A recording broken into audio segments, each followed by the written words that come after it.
Good evening, ladies and gentlemen and councillors. Welcome to tonight's meeting of the Eastleigh Local Area Committee. Before we start, can I just remind councillors and the public that if you've parked in the car park, then you must enter your registration number at reception, otherwise you might get a nasty surprise. Councillors are reminded that to take part in this meeting, you must have an open mind so that you can take all relevant considerations presented to you in the meeting into account in reaching your decision. By attending today, you've decided that you will listen to all points of view expressed by the speakers and the public and are able to participate and cannot be seen to have predetermined the applications. This meeting will be video recorded and will be uploaded to the council's website. If any members of the public prefer not to be recorded, then please do contact a member of staff. If you are planning on filming or recording the meeting, then please do let us know so that we can ensure that you are not filming members of the public that do not wish to be filmed. The Chair reserves the right to ask any filming considered intrusive to be stopped. More information is available on the Council's website. We always welcome people to speak at the meeting, although this is a formal committee meeting of Eastleigh Borough Council and not a public meeting. The members of the public that have registered to speak will be invited to speak at the relevant agenda item and will be given a total of 3 minutes to speak. When the light is amber, they will have 30 seconds remaining. People wishing to speak on an item on the agenda are able to do so before the debate starts. Once the debate has started, however, it is not possible to invite or receive comments from the floor. We want to be as inclusive as possible, but will not tolerate any disruptions to our meeting. Should there be any disruption, we do have the power under the Council's constitution to remove people from the meeting or continue in private, neither of which we take lightly or absolutely wish to do so. Okay, first item on the agenda is apologies, and I can see that all the councillors are here, so there's no apologies, thank you. Next is declarations of interest. Do any members have any declarations of interest they wish to make? If so, please indicate now, and when called, state the nature and reason for the interest. You can, of course, declare any interest as they occur to you in the meeting. No. So I will declare an interest, although not pecuniary interest, and I think it's just an interest to note is that we've got applications from Vivid, and my wife is a neighbourhood housing officer for Vivid, not in Eastleigh but in Rushmore. We now move to the minutes of the meeting held on the 7th of June 2022. I'd like to approve these as a true record. Do I have a proposer? Councillor Bicknell, and a seconder, please. Councillor Park. Okay, any questions or comments on the minutes? Okay, if you can raise your hand if you all agree. Thank you. Any abstentions? Thank you, councillors. Okay, now is public participation. Councillors not on the local area committee and members of the public can participate during this section of the meeting. Are there any? No, there's no one for public participation. Thank you. We now move on to the Chair's report. So first of all, a huge thank you to all those involved in putting on and attending Sunday's Remembrance Service. It was one of the largest attendances we've had. It was a very moving ceremony, in particular when representatives from our hosted Ukrainian families took part in the wreath laying. While there are too many people to mention, I'd like to give special note of thanks to Debbie Bourne, no relative, the Mayor's assistant, who coordinated the whole event, something fully appreciated by the local branch of the British Legion in a letter sent to the Chief Executive today. And as has now become tradition, we follow on with more celebrations this coming weekend with the Christmas Light Switch On event this Saturday from 11 till 7. This time we'll be reverting to fireworks to make sure the experience has a more of an all-round view after our trial last year with the lights. Further down the agenda in the finance report, we will be allocating £71,000 for the latest in our programme of upgrading our parks and play areas. This project focuses on improving the hugely popular Fleming Park paddling pool and the next door play area and skate park. While the project is in early stages of design, we know that families would like more space and shady areas, So this will be the focus, and we aim to deliver this by next summer with an end of May opening day. We will also give the play area and the skate park a much needed spruce up. Bandstand Court, the council's new development overlooking the wreck, is now complete. Nearly all of the 49 flats are now occupied, and one community and age concern have moved into their new homes on the ground floor. We are very much looking forward to meeting the new residents, and thank you everyone for bearing with us during the construction period. You may have heard of warm spaces, places in community buildings where those who are struggling to heat their own homes can come along and enjoy some warm respite. The council is currently working with our local community buildings and organisations to compile a register of warm spaces around the borough. We very much hope we will be able to obtain further funding to provide light refreshments to make the time more enjoyable. Please keep an eye out on our website for more details, which will be released soon. Youth Options, our new youth service provider, is now operating youth drop-in services at the Energy Centre following a recent full refurbishment. And again, check out the Youth Options website for the dates and times of the current drop-in and outreach sessions. With the recent COP summit on our mind, we have secured more investment from Cllr, our EV charging point provider. We are working on a growing programme of charging points across the borough, but it's worth noting the arrival of the first ultra-fast charger at Cllr Eastleigh, one of the most popular charging points in the country, with rapid charging points at Shannon Retail Park very soon, together with our new rapid charging locations at the Hub and the Lakeside Country Park. On the topic of cars, we've recently installed double yellow lines along Stoneham Lane to help tackle the inconsiderate parking, particularly during match days. There's more to do, and we hope to agree the timeline very soon for the new footpath beside the church, which will make walking and cycling safer. On another road-related project, we are nearing completion of the bank reinforcements for the Monks Brook, which was threatening to undermine Bournemouth Road. In a similar vein, the broken bridge at Fleming Park near the underpass will shortly have a complete rebuild. And finally, we'd like to welcome another new arrival to the town centre with Cllr, our first sushi bar opening in the very latest restaurant in Market Street. This is just the latest in a series of new ventures in the town centre, which bodes well for a positive recovery from the closures brought about by the COVID pandemic. We wish them very well. And that concludes my report. We now move on to the next item, which is the presentation of planning guidelines. I'd like to invite Gary Osmond to give the presentation. Thank you, Chair. Evening, councillors, members of the public. Brief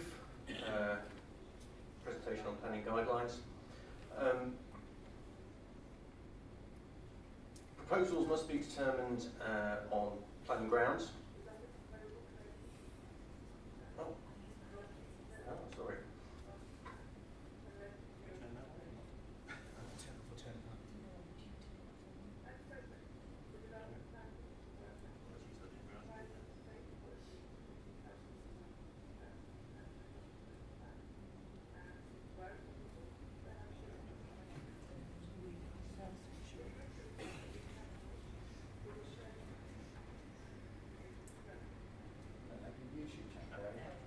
There we go. Apologies, I didn't realise I did that.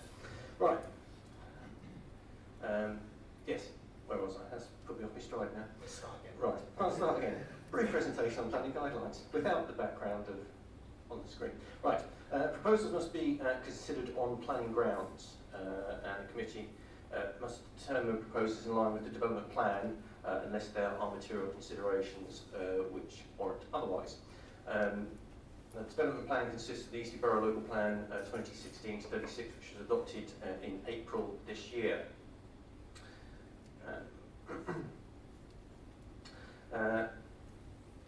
In addition to that, there's the Hampshire Minerals and Waste Plan, where it may well be relevant, which isn't for this evening.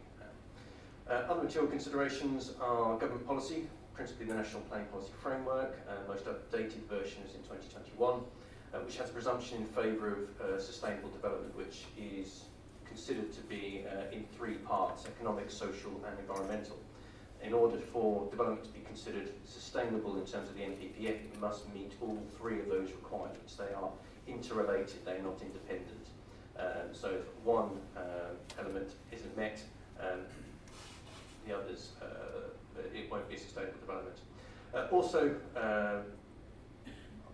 relevant is supplementary planning documents and any other council strategies. Also of potential relevance is planning history or previous applications or decisions which relate to a specific site in question. Any similar appeal decisions or case law, or any site-specific matters, highways, residential, amenity, ecology, etc. It's not or can be a wider list than that, but it's not an exhaustive list. Also, you must take into account, I don't know why it keeps flicking, consultee and third-party comments, as well as any precedent. In determining, when making decisions, the committee, or should the committee decide to go with a decision contrary to the recommendation being put forward by officers, the committee must give explained reasons why, clear reasons why, and that has to be minuted, whether that be to approve or refuse a scheme. There's also the option to defer, should the committee be minded to seek amendments or further information in relation to an application or an issue that they may feel needs to be taken further. And there's also the option to revise conditions or amend conditions, apply new ones, take ones off, provided that they are reasonable in planning terms. Apologies for that, Chair, I was a little bit all over the place.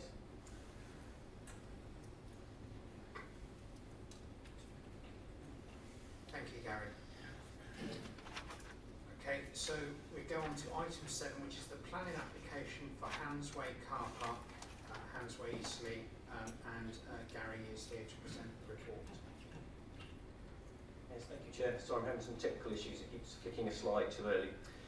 Yes, item 7, planning application for the proposed erection of a 3-storey building consisting of 4 one-bedroom and 2 two-bedroom apartments with ancillary bin, cycle storage, landscaping and visitor parking at Handsway Car Park, Handsway in Eastleigh.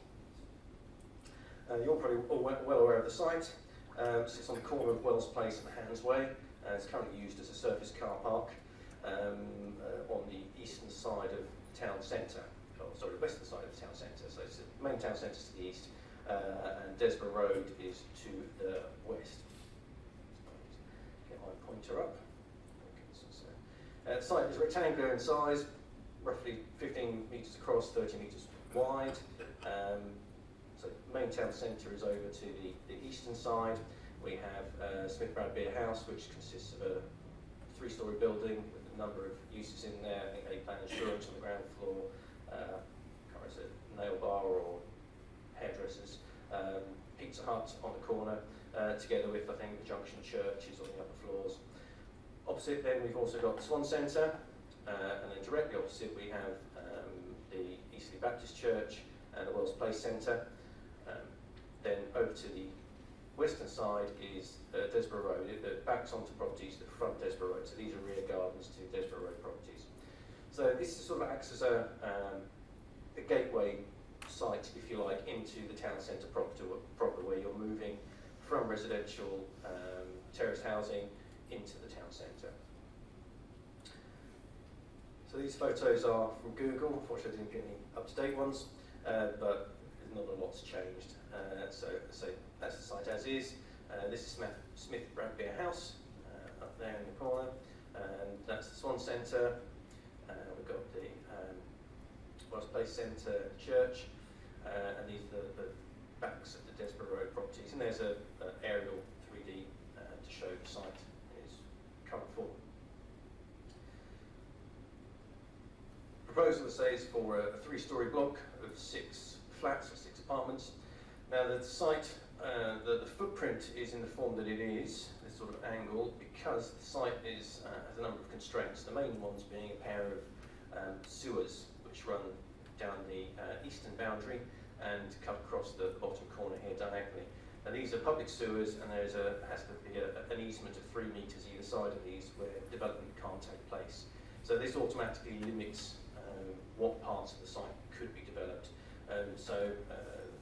Hence the angled nature of the scheme, which has actually been turned to good effect to provide a point of interest rather than seen as a constraint, but works within those easements. In terms of general layout, so we have the footprint of the building. Main entrance is from Hands Way. There's a small shared amenity area to the rear, together with landscaping surrounding it. Bin store and cycle store internal to the building at ground floor level. Access to the cycle store via the rear here, and access to the bin store, which should be serviced from Wells Place. In terms of floor plans then, so ground floor entrance, 2 one-bed flats and the communal bin and cycle stores.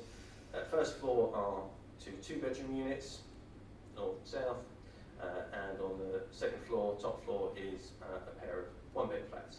All flats are dual aspect at least, and all have their own private balconies in terms of amenity space. You'll also note, to be more clear on the elevation, that the top floor is set back. It doesn't extend over the full footprint of the building.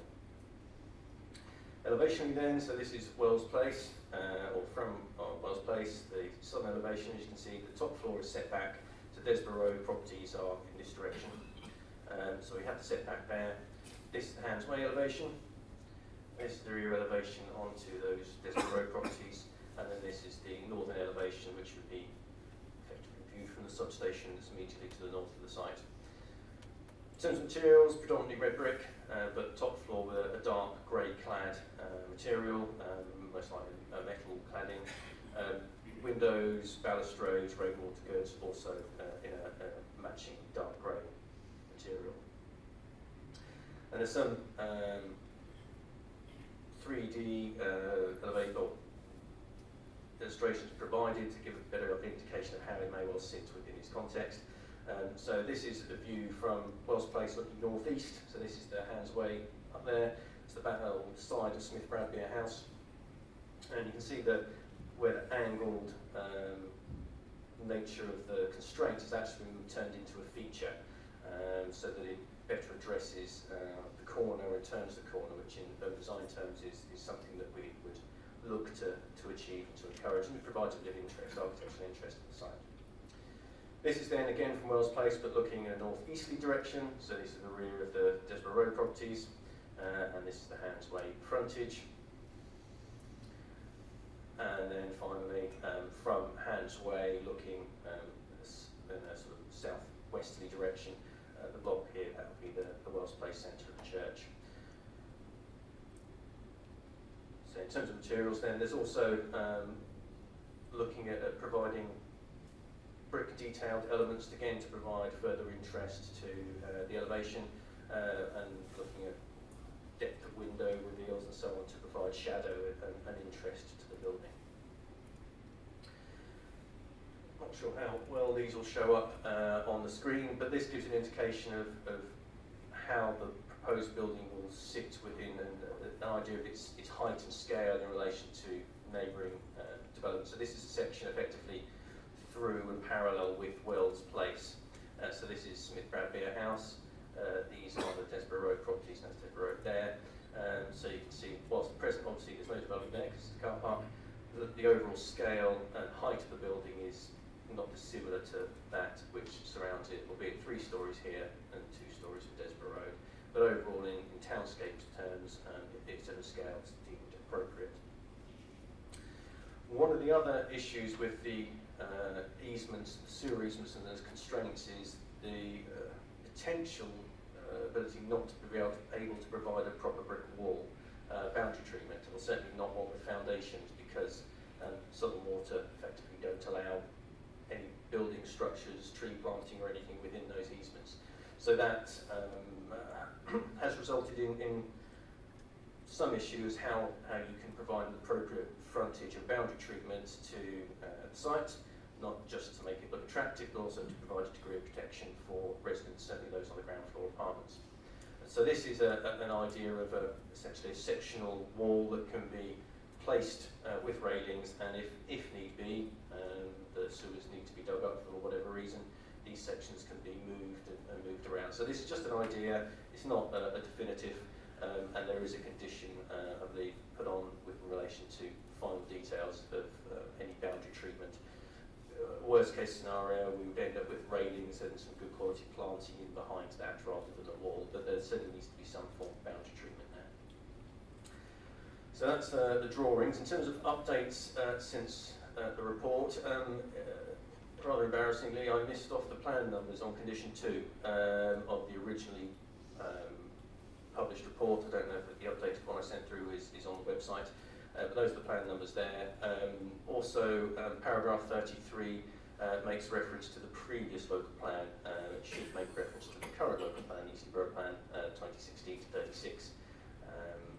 Apologies for that. It's an error in using a sort of standardised template for basing our reports on, and I prefer to pick that up. And also in terms of consultee responses, we're still awaiting the response from Natural England on the habitat regulation assessment that's been sent through to them. So in terms of considerations then, looking firstly at the policy and principle, we're within the urban edge where the basic principle of development is acceptable. We're also within Eastleigh Town Centre, or more specifically the secondary zone within Eastleigh Town Centre, where policies E3 and DN2 apply. Now these essentially relate to set out what is deemed appropriate development within the town centres, not just in terms of uses, but also in terms of design, how it impacts existing uses, and how it may well influence the vitality and viability of the town centre. And essentially it encourages good quality development that will enhance the town centre, not just physically but also in terms of what's there. Also of relevance is policy DM1, which is a sort of cover-all policy, but equally is a very important policy within the local plan, and it looks at issues of amenity, character, site context, design, landscaping, and a number of other issues as well.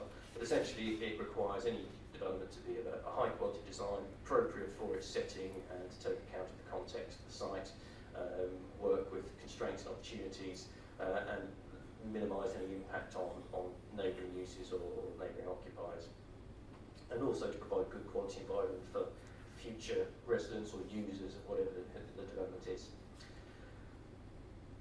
Also of relevance, as I mentioned earlier, is the NPPF, National Planning Policy Framework, and this sets out the government's approach to design and how local authorities should assess proposals put before them, and that encourages, certainly within town centres, an appropriate range of uses, which can include, or should include, residential as part of that, and acknowledges the importance of having a mix of uses within a town centre location to add to the vitality and the viability of the town centre and the local centre.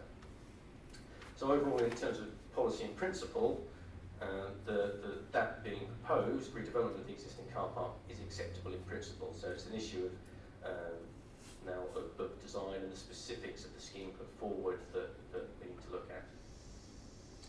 During consultations on the applications, both with the public and formal consultees, two main issues really arose that were of greatest concern or that needed to be more work to address. The first was the loss of the car park, and considerable concerns have been raised by members of the public, both individuals, local groups, and local businesses, that the loss of the car park could negatively impact those people that currently use it. It's a convenient car park close to, as I put in my report, well used and important facilities such as Shopability, Eastleigh Basics Bank, the two churches, and all the various activities and groups that they help to use as a help as a venue, and also groups and activities they run. So a number of well-founded comments were made, good arguments were put forward. However, we've got to look at it from a purely planning perspective. It's not to say we dismiss those comments and concerns that were raised, but we have to put appropriate weight in determining the application. And that's one of the issues that members tonight, you will have to determine what weight you apply to it. So, but you'll have to bear in mind that whilst there are those concerns, it has been demonstrated that there is alternative provision.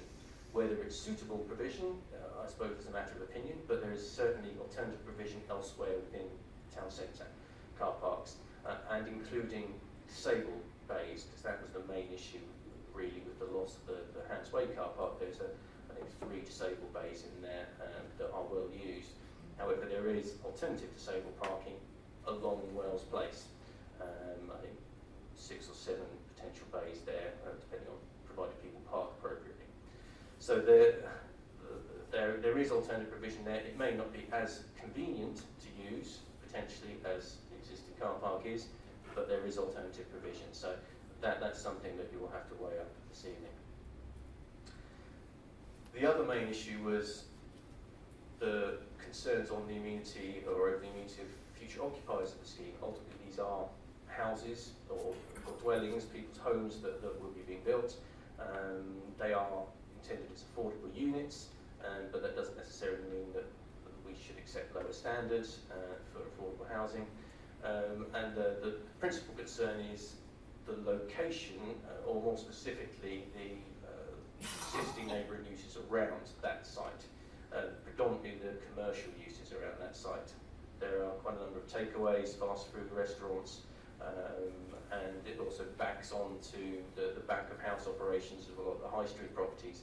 So there's lots of noise from kitchen extract fans, air conditioning units, chiller units, and there's also issues of odours from those extract fans, but also storage of refuse and that sort of thing. So concern was raised, as you'll see in the report, from environmental health, that they were concerned that introducing residential, a sensitive use such as residential, into this area and exposing it to those sort of existing issues, one, would not be acceptable to the residents, but equally that it could result in increased complaints against existing businesses, and that is the reference to agent for change principle within the report. Essentially, if somebody or an applicant is proposing to introduce a use, in this instance residential, into an area that may be adversely impacted by existing uses, the onus is on the applicant to demonstrate that those issues can be overcome to an acceptable degree without having any adverse impact on the existing operations of existing commercial uses, and it wouldn't put them at a disadvantage. So that essentially, hopefully I've explained that reasonably well. So that was a strong concern raised by environmental health. However, following further detailed investigations and surveys over the hot summer period, both in terms of odour and noise, when all these systems would be running at their maximum, and refuse could potentially get a little smelly. It was demonstrated that actually, yes, there is an issue there. There are problems that need to be mitigated, but that suitable mitigation can be provided for those residents in the form of increased specification acoustic glazing, and also mechanical ventilation for the flats as well, including odour neutralisation equipment within that. It's not ideal, and environmental health still have concerns. Whilst they've lifted their formal objection, they still have concerns, but there is a mitigation available. There is a solution there that can make it acceptable in planning terms. So it's a fine line, but in planning terms it can be made to be acceptable, provided the equipment is installed appropriately and managed appropriately and maintained appropriately. And again, there's conditions to that effect within the recommendation. In terms of other issues, I won't go through them all too much, but in terms of layout design, as I've already said, makes best use of the site, and amendments have been secured to improve the quality of design, and it's an acceptable design in that respect. It will provide a feature within the existing street scene and enhance the existing townscape, and help to provide that gateway feature into this part of the town centre.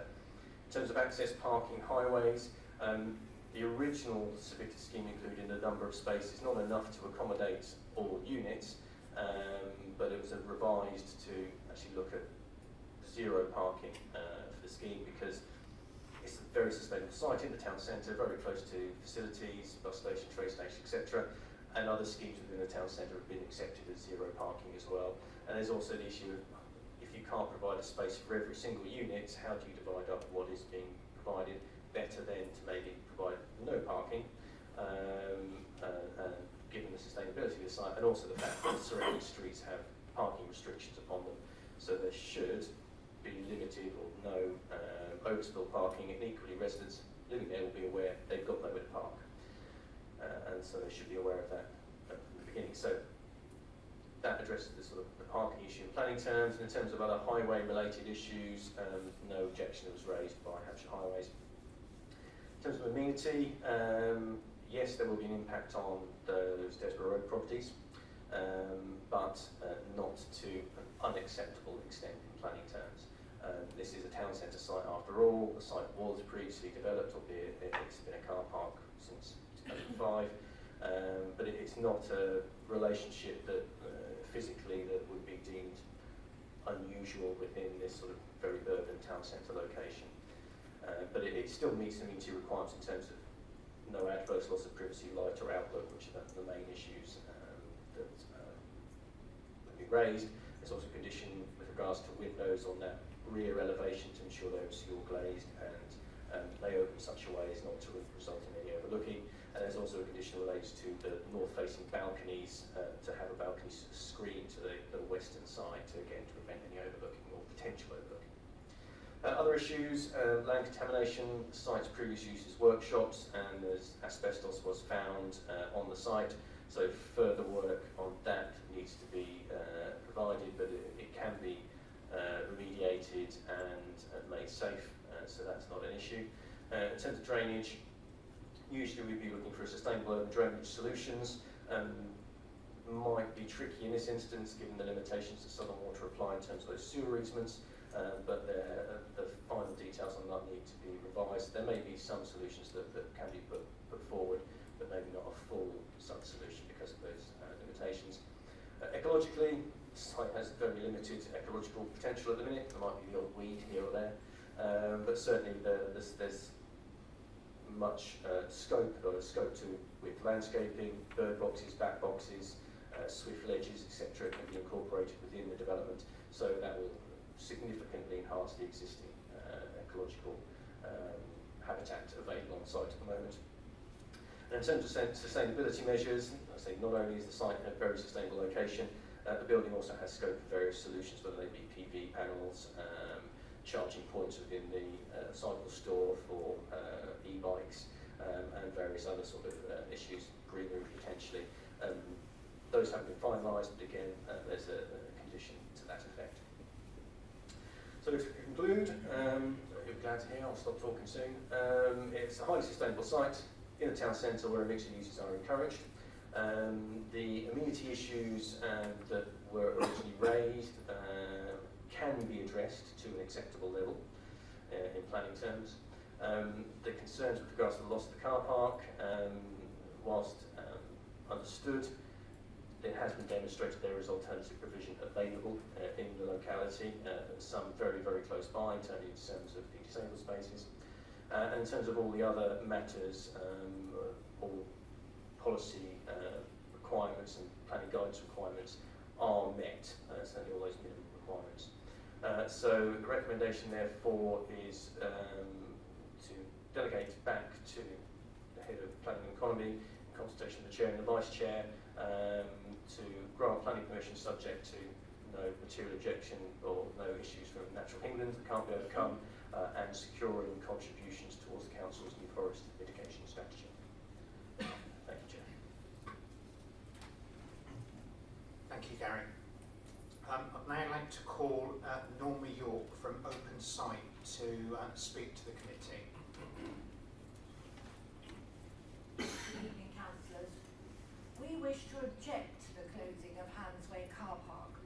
I'm the chair of Open Site Social Club, supporting those with visual impairment in Eastleigh Borough. Our club at Wells Place Baptist Church meets weekly, also providing door-to-door transport by our volunteer drivers. Not only do our members have a visual impairment, but are elderly and have mobility problems, and the club is probably their only opportunity to get out each week. The closing of the car park would make it difficult for our drivers and helpers to escort our members safely into the venue. As parking in nearby streets is virtually impossible, even with disabled permits and spaces, and the Swan Centre parking is too far for them to walk. As a result of their visual impairment, we'll often have entertainment that requires the use of heavy musical instruments and items which need to be transported into the venue, and to remove near access would probably put them off coming to entertain us. The closing of this valuable car park would seriously affect the running of our club, or even the closure of the club, with the result many would be deprived of this valuable social opportunity. And as previously stated, we strongly object to this closure. I also noticed that on your your discussions, that you say there are about 7 parking places outside. That is nearly always filled. Bearing in mind that our drivers bring 3 or 4 disabled members to the club, it means there's quite a lot of our cars that have to come for the 2 hours that we are in the club. So I hope this puts it into a different light how it would affect us. Thank you very much. Thank you very much. We now have a written statement from Paul and William Tamlin. Thank you, Chair. The proposed development is very close to the back garden of our and other properties, and this would block out the natural light and give occupants a full view of the back gardens into the property's back windows, which is a major invasion of privacy. If the proposal is to go ahead, could the back of the property have no windows installed, or small windows at the very top of the rooms at the back to stop the invasion of privacy? Why is the proposal for a 3-storey building which isn't in keeping with the residential properties in the surrounding area? 3 stories is equivalent to Smith Bradley House, which is across the road from the proposed development and is businesses, not residential properties. So it isn't in keeping with the local area. Surely any residential property should be a maximum of 2 stories, like the residential development further down Hans Way, which was capped at 2 stories. The plans seem to show a balcony area at the back of the proposed development above the bike store and bin store area. If this was to be an area where the residents could get onto and gather, then the noise pollution would be horrendous for the local residents that back onto this proposed development. Can assurances be given that this area isn't going to be open to residents to use? The provision is only for 3 car parking spaces. This is just going to cause any potential residents to park in the local vicinity, where parking is already sparse and abused by many people, particularly the food delivery drivers. The food delivery drivers that currently use this car park will start parking in the local vicinity, causing residents to have less parking spaces to use despite now having to pay for the parking outside the property, and will cause noise and disruption with cars constantly coming and going from early in the morning until late at night. The car park itself is used by a lot of disabled and elderly people in order to go to the council offices across the road and to get to the shops.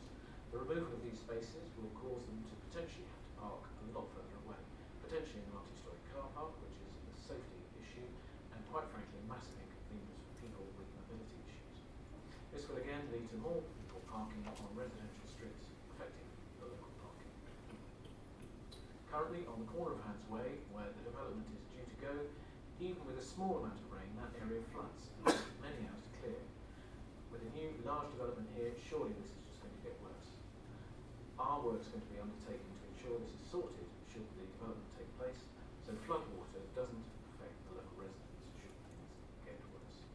I hope these questions and comments will be taken into consideration when making a decision, as approving this would be extremely detrimental to the local residents surrounding it. Regards, Paul Tamlin. Thank you, Guy. So that was all the people that had registered to speak. Is there anyone else who would like to speak in objection? Yes, I actually registered. I wrote this morning. Okay, would you like to... Thank you. Could we start just by taking your name, sir? Of course, my name's Neil Chambers. I'm a trustee of Junction Church, which is in Smith Bradbury House. I'm the trustee of the church responsible for all property matters. Thank you.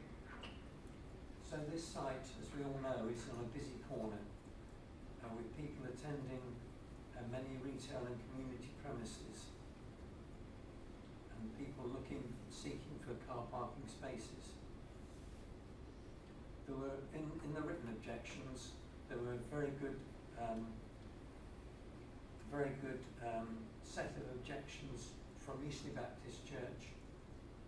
One community issued, again, provided a clear statement, and so did Greg Davies of Smith Bradbury House, all making very similar points to my own about the loss of this car park. There is already pressure on parking in this location, and the disabled people's spaces are also invaluable, as we've already heard. The local permit parking ends at 8 p.m, making parking for early evening events problematic.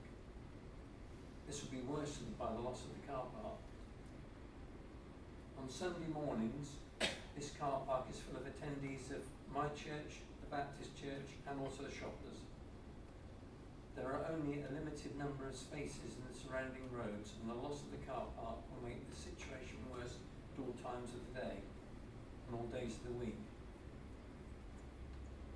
There is need for parking in this particular location for the many community groups that are resident here. There's my church, there's the Baptist church, there's the Basics Hall, the food bank, as you might know it, the mobility shop. My second point, besides the loss of the car park, is that the plans do not provide adequate car parking for the residents or the visitors to the proposed development. I feel it's unrealistic not to provide more than just the visitors' bay.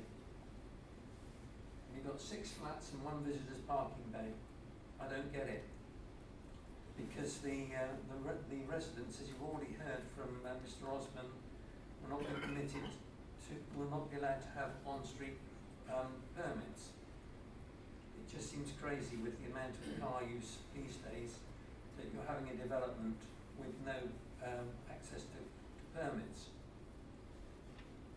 So in conclusion, the loss of any of the spaces is not good for retail shopping and community groups.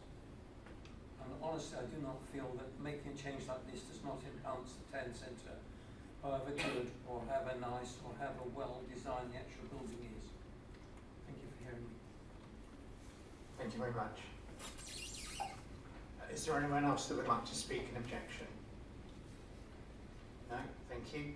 So I'd like to invite Alex King to speak, please.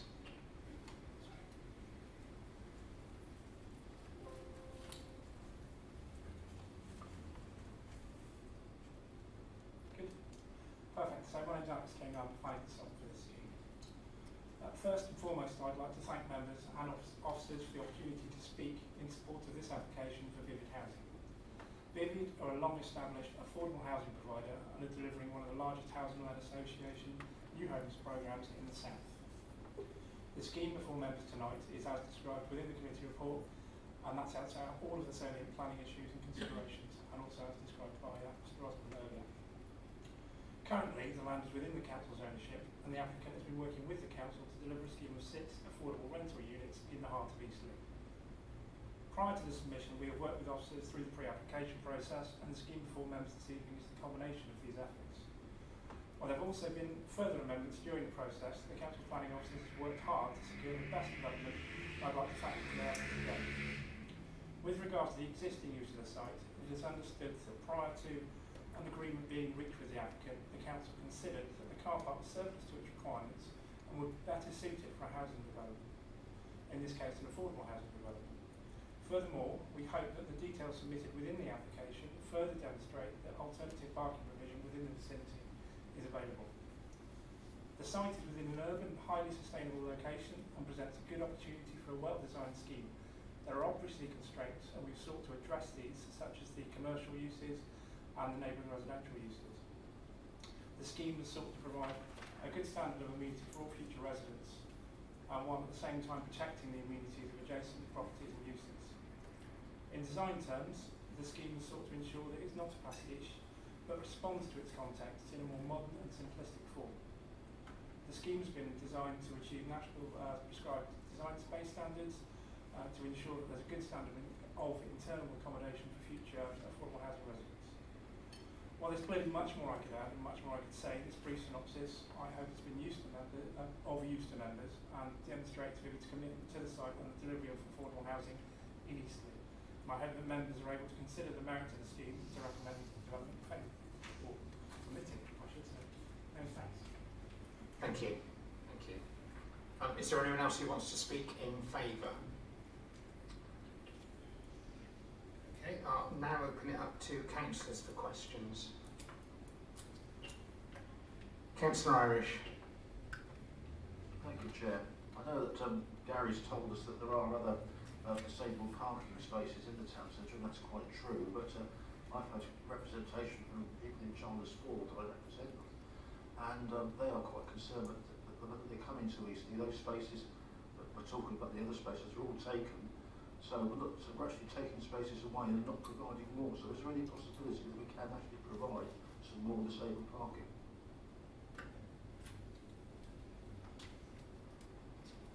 Good point, Councillor, but I think it's beyond my remit, certainly not for the planners to determine whether additional provision should be provided elsewhere. That's more of a council issue which you will probably have to take up with others within the council, but in terms of this planning application, it has been demonstrated there is alternative provision elsewhere. So it may not be as convenient, but it is there. So I'm sure there's scope to provide additional, but so that's something that I can't promise because it's beyond my ability to do so. As a follow-up to that, can I just check that would this committee have the power to get additional disabled parking space? I know that the agency agreement ends in April, where Hampshire County Council take that responsibility back, but between now and then, would the committee have the power to look at that, or is it out of our remit? I think what you would have scope to look at is the ones on our, obviously we've got our own car park as well, so it's certainly something you could take to other offices and ask them to explore. Obviously we've got Mitchell Place, Wells Place, etc. I'm not sure about the on-the-road stuff because I know that's in flux. Thank you. Councillor Tyson-Payne? So I have 3 points. I have concerns about parking, but I have 3 questions. I'm concerned that we have a planning application before us that might have railings in it. Horrible. Can't think that could look worse than it possibly does. Didn't look good in your picture, and I can't imagine it looking any better. It seems that I've heard that bike parking is not settled in this application, and also the use of better ecological implications such as solar panels, that's not bottomed out in this application. So those are 3 things that are in the application, plus I have real concerns about the lack of disabled parking. I'm not sure there's any questions in there, but in terms of railings, I think it's important in terms of townscape and also to provide a degree of defensible space in design terms, a degree of protection, certainly for those ground floor units, to have some form of separation between the public on the pavement and the sensitive uses inside. So to have no form of boundary treatment would not be ideal.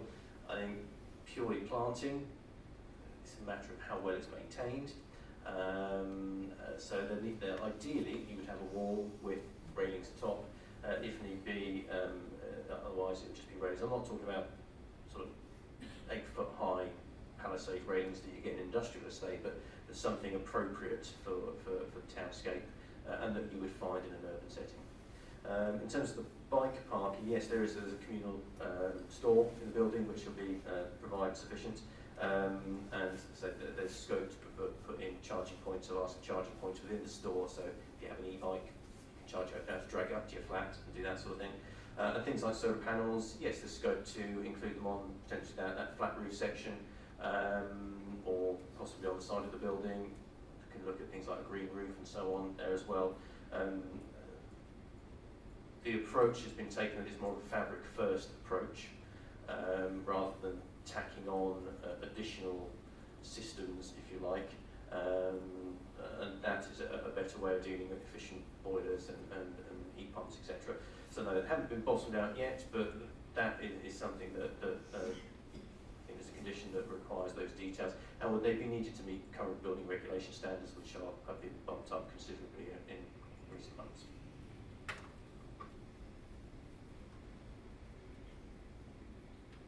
Any more? Oh, Councillor Bicknell.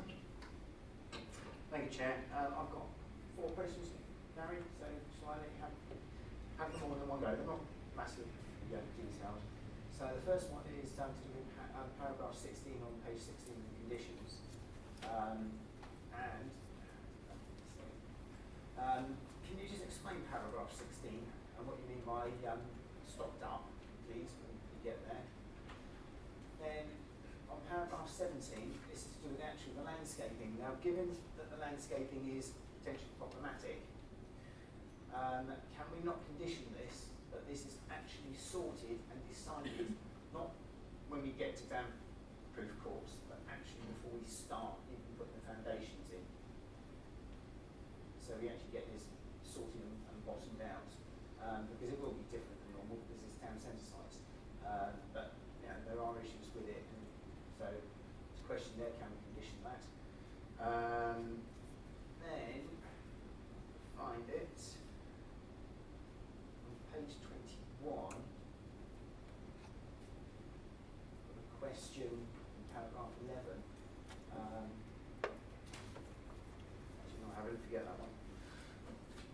Paragraph 70 on page 33, I think you've already touched on that, but can you just clarify that again, please?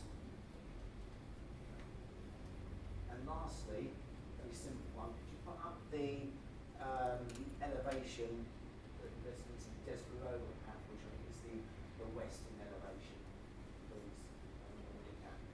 So that's the only one we've got, right? Okay, I was waiting for, when you were going through that presentation, because all the nice elevations have got a single slide of themselves. I was waiting for one for that. You could just... Yeah, it's sort of slightly bit right in front. But yeah, thank you. I think that's it at the moment, thank you. I'm sure you'll come up with another couple whilst I'm responding anyway. Condition 16, stopped up, that's a highway term. So essentially, Hampshire Highways have asked that the existing dropped curb into the car park be stopped up, i.e. a proper full height curb put in place rather than the dropped curb. So that's hopefully a response to that one, and that essentially you're stopping up the vehicular access. So you're preventing vehicular access from being able to take or happen from that same point anymore by putting a full high curb on there. In terms of 17, the landscaping, yes, you could do it as a prior to rather than a prior or nothing above DPC level. Certainly, if members are minded to want to make that revision, then yes, we could do. So it's not a major issue. Getting appropriate landscaping is, but it's not a major issue in revising the wording of the condition. That's what I mean. In terms of paragraph 17, something your agent of change query. Yes, it's more of an environmental health term rather than a planning term, but essentially, as I tried to explain, probably very badly previously, if an applicant or whoever it may be is introducing a new use into an existing scenario, so we have here the existing scenario of the takeaways and the restaurants and so on, then they've all been operating perfectly fine for a number of years with no issues, and they're meeting all their requirements in terms of environmental health issues, etc. If you're introducing a new use, a sensitive use, such as residential accommodation, the onus is on the person proposing that new use to demonstrate that residents of in this case, residents of the block of flats can or won't be adversely impacted by the existing operations of the takeaways, the restaurants, etc. So, because the potential is that if you introduce that use, those residents then start making complaints against those businesses who have been running perfectly fine, and then forces those businesses to have to change their practices when they didn't necessarily need to, because it was the introduction of the new sensitive use that's causing the issue. Does that make sense? So the onus is on whoever's introducing this to demonstrate that there will be no adverse impact on those existing uses, as well as no adverse impact on future occupiers of the proposed development. So hence, in this instance, the concern raised with, in terms of noise and odours, has to be demonstrated that the existing situation you have in terms of noise and odours there can be mitigated. There can be suitable solutions put in place to ensure that the quality of environment for those living in the new flats won't be adversely impacted by those existing uses, and in turn, those existing uses won't be disadvantaged by this new sensitive use being introduced into the area. Clear as mud? Yeah, I think we do. Okay. I'll come back to supplementary. Just carrying on with that one a little bit, Gary, then if I understand it correctly, it basically means that the applicant makes the building or designs the building in such a way that the new residents could not then complain to environmental health about the activities of the businesses nearby. And therefore also would that include, as mentioned in the report, the collection of refuse bins at 5 o'clock in the morning, which is obviously commercial rather than EBC, because we don't start collecting it at that time in the morning. And I found my other question. In answer to your first supplementary, it doesn't stop residents from objecting or complaining to environmental health. In this instance, it's been demonstrated that provided the mechanical extraction equipment, ventilation and so on in the flats is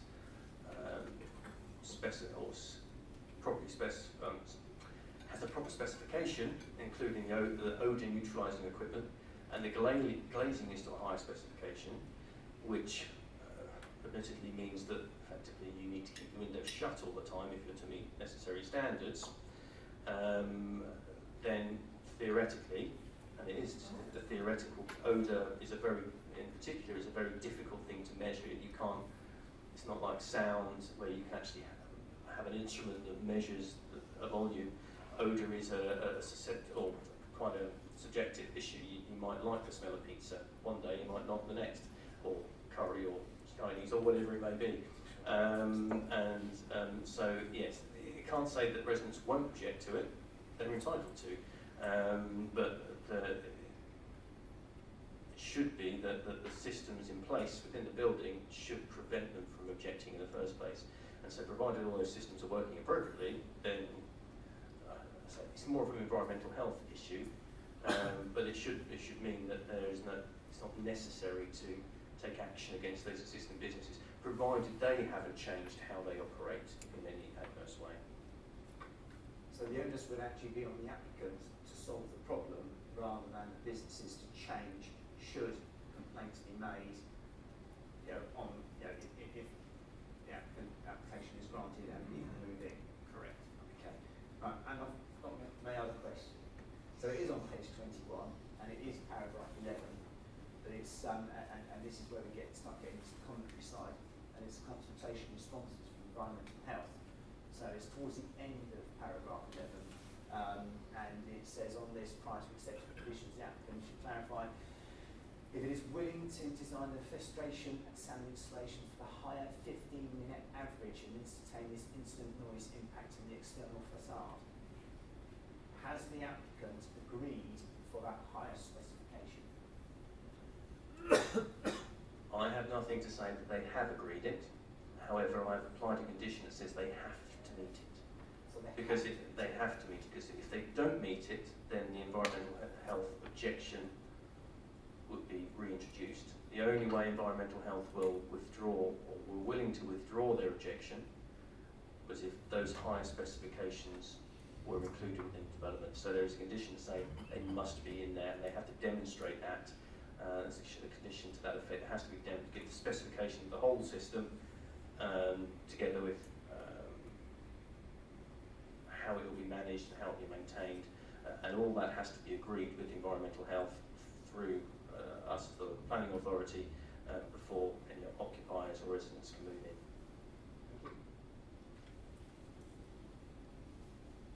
Councillor Beer. Just in relation to one of the objections raised, we've talked a little bit about the use of the flat roof. Could you just clarify, I mean, it doesn't look like there's any access onto the roof, so it couldn't be used for any residential purposes, but could you just clarify the use that you mentioned, either green roofs, solar panels? I was just wondering if there's any more thoughts about that.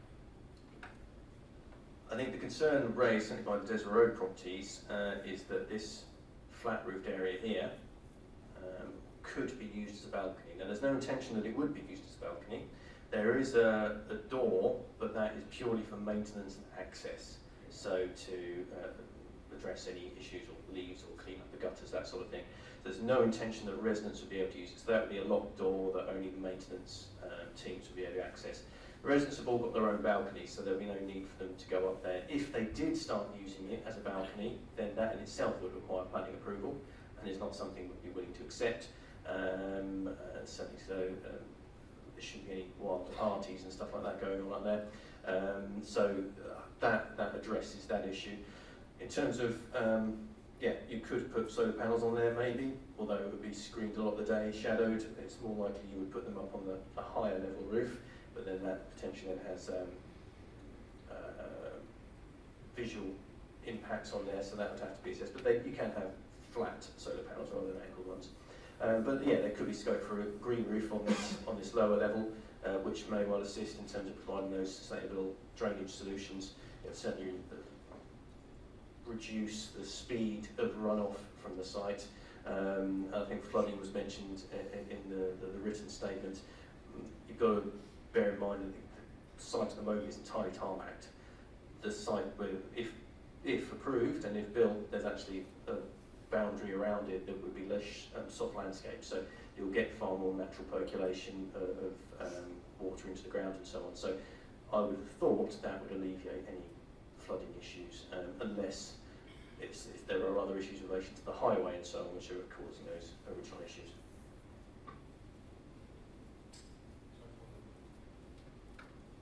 I know Councillor Bourne, I know you touched on this already, the disabled spaces on Wells Place. I'm very aware of your objection raised around the drop-off, pick-up of people with visual impairments and instruments. At that point, is it worth looking at whether we could have a drop-off pick-up point there instead of full disabled spaces on that area? I'm very aware that actually removes disabled spaces. If there are multiple uses in that area, it does seem pertinent to have a think about how we could better utilise the area. It's not really a question, it's more of a point.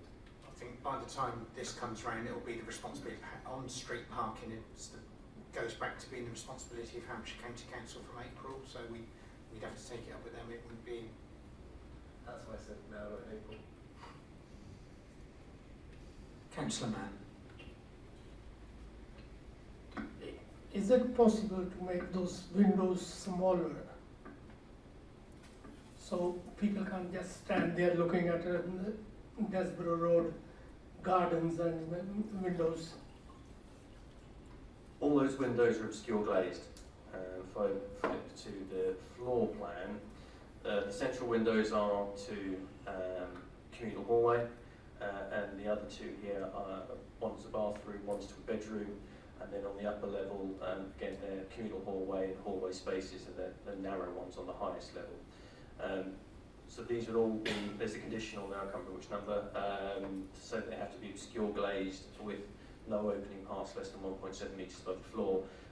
So they're not fixed shut, but you can open them, but the height at which they open is above eye level, so that would prevent any loss of privacy happening. And so there's no need for them to be clear glazed, so they would all be obscure glazed and should give them the privacy. Councillor Tyson-Payne. I'm just curious as to why a full equality impact assessment wasn't undertaken. Paragraph 101, it says that a formal one wasn't, but a brief informal assessment was undertaken. What was the rationale behind that? I might put this over to our head of legal, but my understanding of the legislation is that any decision a local authority makes, or local council makes, not just planning, but any decision in terms of policy or whatever it may be, has to have or have regard to the equality implications of that decision. That doesn't mean that you have to do a formal equality impact assessment, which is a formal document that asks a number of questions and you have to fill it out and so on. So there's no requirement in law that you have to do that. It simply has to be demonstrated that regard was had to the equality implications. So that is part of it for this application, and that will be something yourselves as the committee will have to have regard to. It is to some degree a material planning consideration. The issue is how much weight you wish to apply to it in that term. I certainly don't know very many examples where equality issues have been used as a reason for refusal or that have withstood an appeal. So you would have to be very careful about how you do it, and you'd have to look at purely planning related issues. So that on its own couldn't be used as a reason, for instance. But equally, in terms of the original decision to offer this car park up, to effectively close the car park and offer it up for redevelopment, again, the equality implications of agreeing to that or putting that forward were looked at the time, and I've seen a cabinet report that specifically looks at it. It's not full-on equality impact assessment, but it does pay regard to it, and the view was taken at that time that whilst the loss of the car park will have some negative impacts, that was outweighed by the provision of affordable housing, and also the fact that there is adequate alternative parking provision and disabled provision in the vicinity. So that it was the time that it was viewed in that instance that the provision of affordable housing and so on outweighed the harm, if you like, that would result from the car park being closed. And so that was at that time. But equally, you can, as members, have regard to that. I say, but you'll have to think about how much weight you wish to apply to that. But always remember, you've got to put that back into planning terms, if you like, if you are minded to go against the recommendation.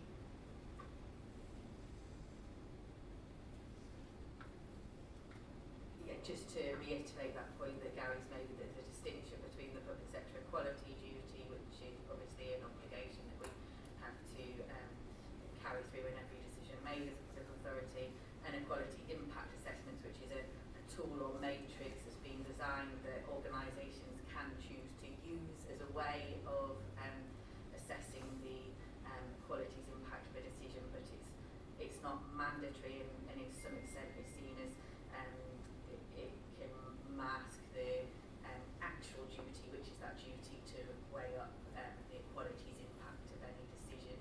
So the officers making preparing the documents need to assess whether they feel that's the appropriate matrix to use, or whether there's another way of setting out all the information and considering the information. So the equality duty is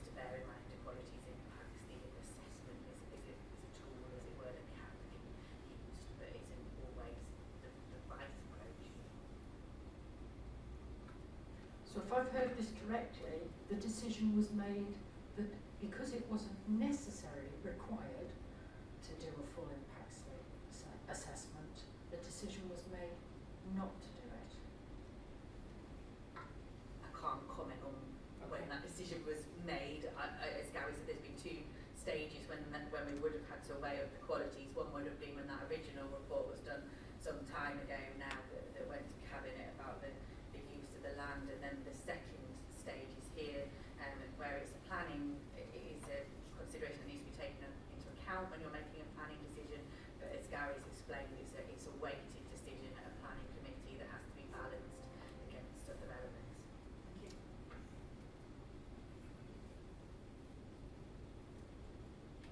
Okay, I've got a few questions. Mechanical ventilation and odour neutralisation.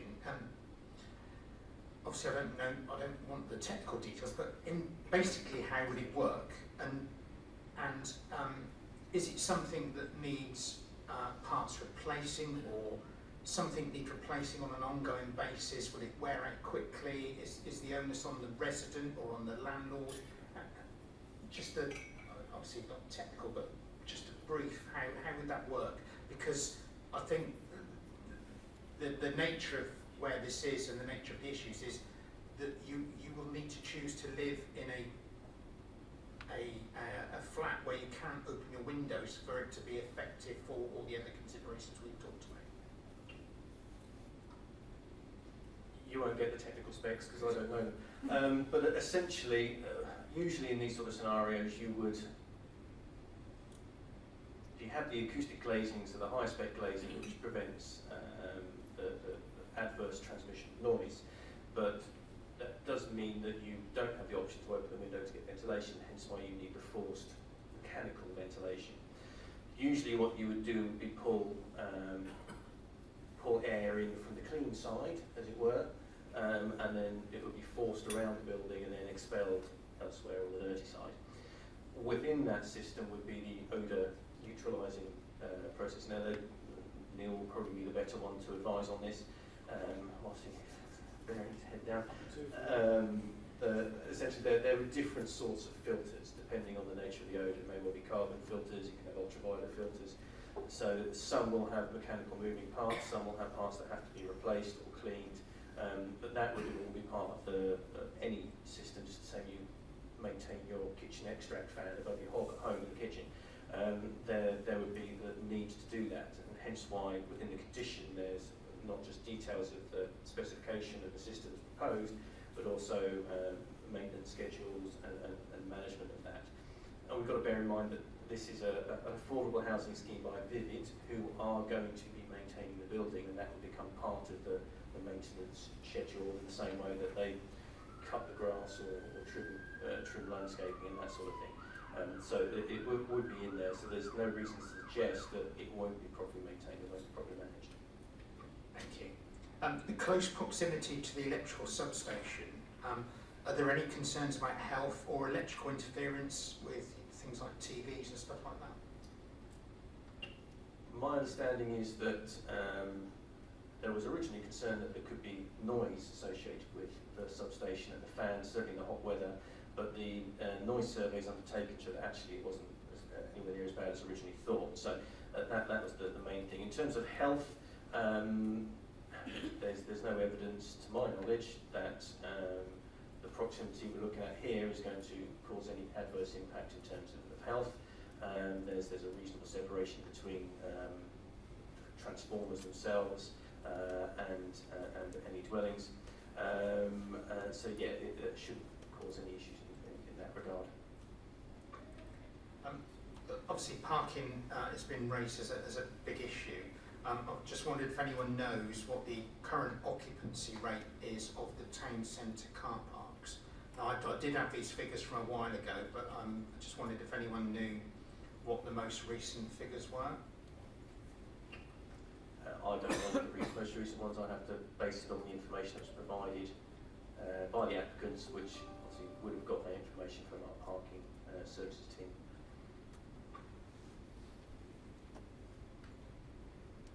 I might have to defer to Kelly, whether you've got more more up-to-date knowledge. All I know is that the multi-storey car, but the car parking levels were badly hit by COVID, so we've certainly seen a lot of vacancies in vacant spaces in car parks.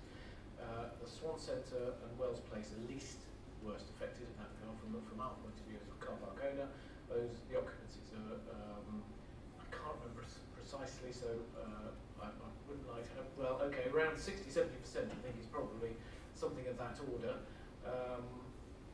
Mitchell Road Car Park is operating at just beginning to go over 30% occupancy, but again that's on the increase. That's mainly commuter parking, and we're likely to see an increase of that fairly shortly.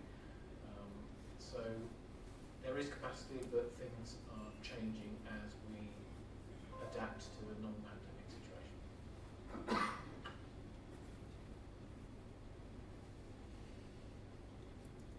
was going to ask another question that's probably unfair as well. That there is a need for social housing and there is a waiting list for social housing. I didn't know if it was allowed to be publicly said what sort of ballpark figure that is for the number of families, because obviously we get that information.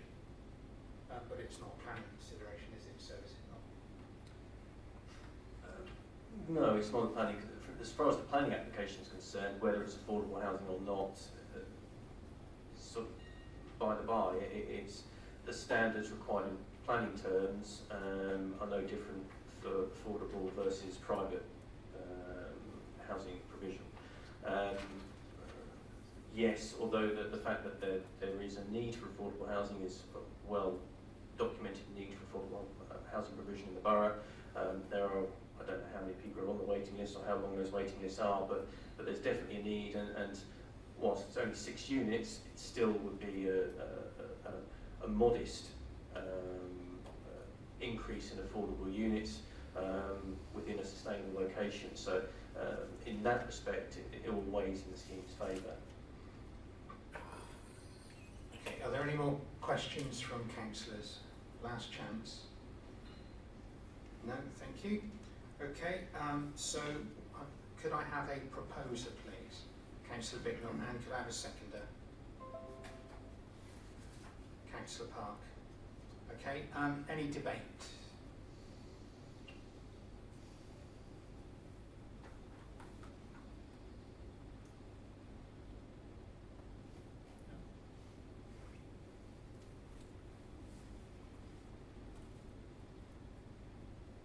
Councillor Bicknell.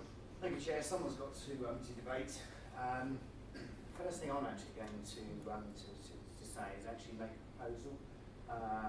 It's one of the questions I actually raised, and that was to do with the landscaping, to actually change the that particular condition,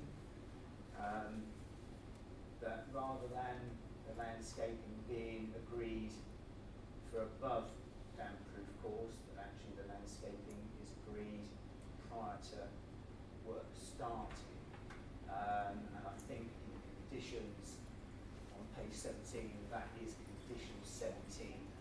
So I would actually propose that before we do anything, say we're being forgotten at the end perhaps, depending on how things go, that condition is changed. So that would be the first thing. Do you have a seconder? Councillor Tyson-Payne. So just in case that gets forgotten at the end, having already mentioned it. So this is it's a difficult site. We'll yeah, I think now you've proposed that and seconded it, before we lose it, we'll now talk about that and vote on it, and then go back to whichever way it goes, either go forward or go back to the original one. So is there any debate on this amendment? No. Okie doke. So we've had a proposer and a seconder, so all those in favour? Okay, so that's unanimous. So that changes the recommendation slightly just by adding this amendment. So we'll go back now to debating the motion with the amendment. Yes. Carry on, Councillor Bicknell. Thank you, Chair. So this site, originally was a dairy, so it was actually you know, a non-residential site, but actually in a very sustainable place. And obviously when it was when the dairy left and it was flattened, there was temporary planning permission for a car park. And obviously, you know, temporary, that's what the permission was. It's become a bit of a long temporary. But actually in planning terms, the actual site is perfect for redevelopment in the town centre, because it does form part of the town centre. It's not actually within the residential area. And so it is ideal for what's being proposed. The actual massing of the building works in the town centre because it's the same height as Bradley House and Swan Centre and Wells Place. The density is acceptable in the town centre because it's town centre development. You would expect higher density in the town centres. And at the end of the day, town centres need to develop and change from what they have been in the past to actually thrive in the future. And town centres will need to see more residential development going forward. As a principal cause of densification, we've already done one such scheme in the post office and the sorting office, albeit that has retail on the ground floor, but you know, going up and increasing the residential. So that again, being in town centre, car free, perfectly acceptable in the town centre. So on the actual principle of the development on this site, then it ticks all the boxes. It's acceptable. The actual car park, whilst taking into account everyone's comments and not dismissing it, as Gary has said, is not a primary planning consideration on this application. You could argue it's a secondary planning planning consideration, because actually what we have in front of us is a plan that needs to either succeed or fall predominantly on its own merits, rather than the fact we don't want to lose the car park, because we are determining a planning application and not, you know, a change of use from a car park to a building. But it does have some issues with it, and some of those issues are on the actual design, hence why I asked for the Western Innovation from Desborough Road to be put up, because actually, I'm taking it away now, but that is, whilst there is no overlooking to residents in Desborough Road, because we've got obscure windows and we've got screens for the balconies, and it also is minimum distance away, which meets our own SPD. So, you know, technically it's okay, but it's a pretty hideous look. I would like to have seen from the design side something that would break that up for the residents of Desborough Road. And obviously the design panel knows about the lack of green roofs or green wall. Well, perhaps that could be the thing that would perhaps make that look just a little bit better. The actual design itself, it is what it is.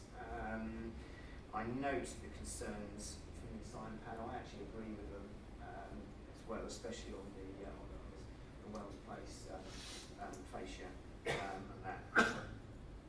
And then then you've got the National Planning Policy Framework and the three strands of that. But there's one sort of sticking point, and that's on the sort of social side, which is creating high quality environment. I'm struggling with that. I'm struggling with that one because of the mechanical filtration and acoustics. Is living in a sealed environment suitable or satisfactory quality of life? Given that this committee actually, one of the bigger reasons we rejected the development at Bournemouth Road was for this very same reason. That was it was on the corner of Bournemouth Road. So I'm struggling with that, and I'm struggling with the design. With reference to the car park, I think that moving forward, that there are solutions there.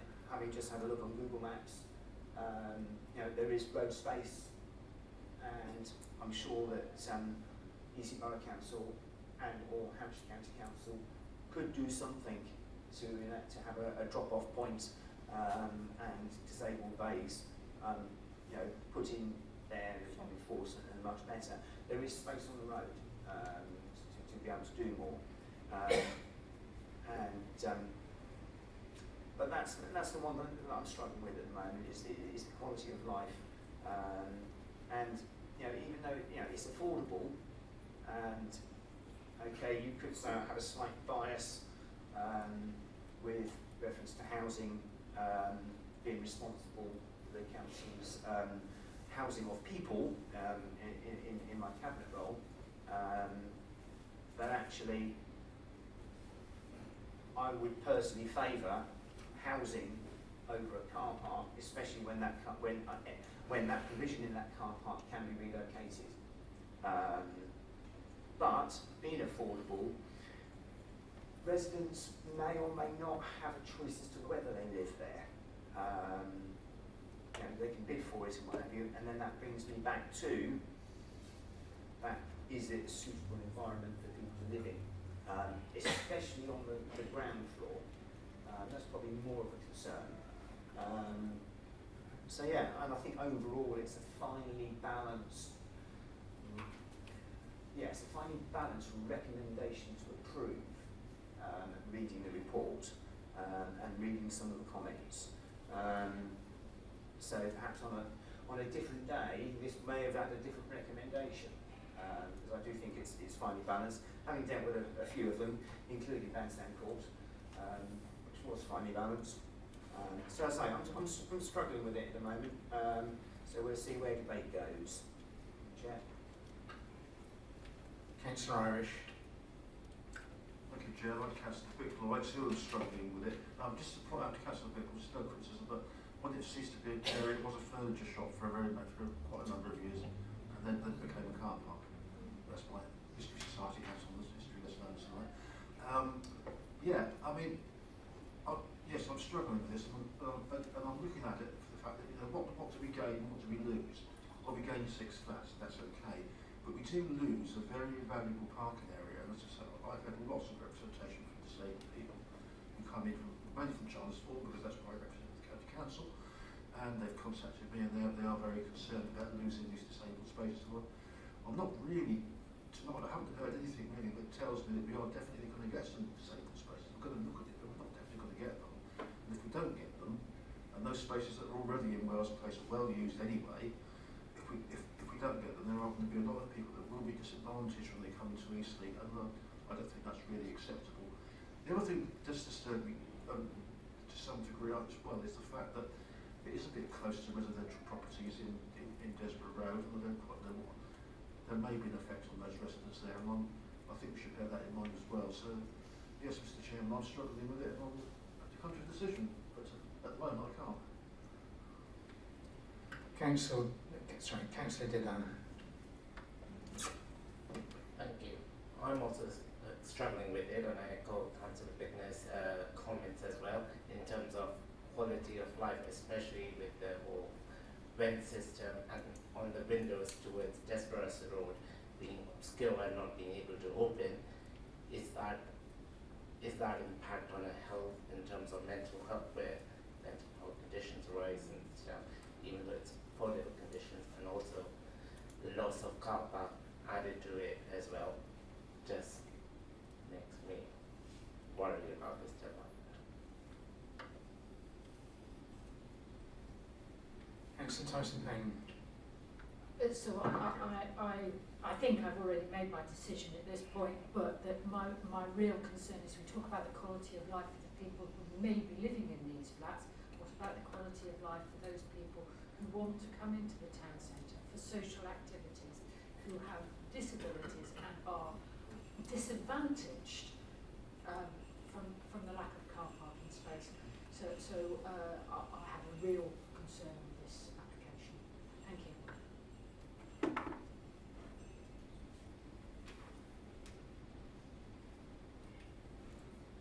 Any more debate, councillors?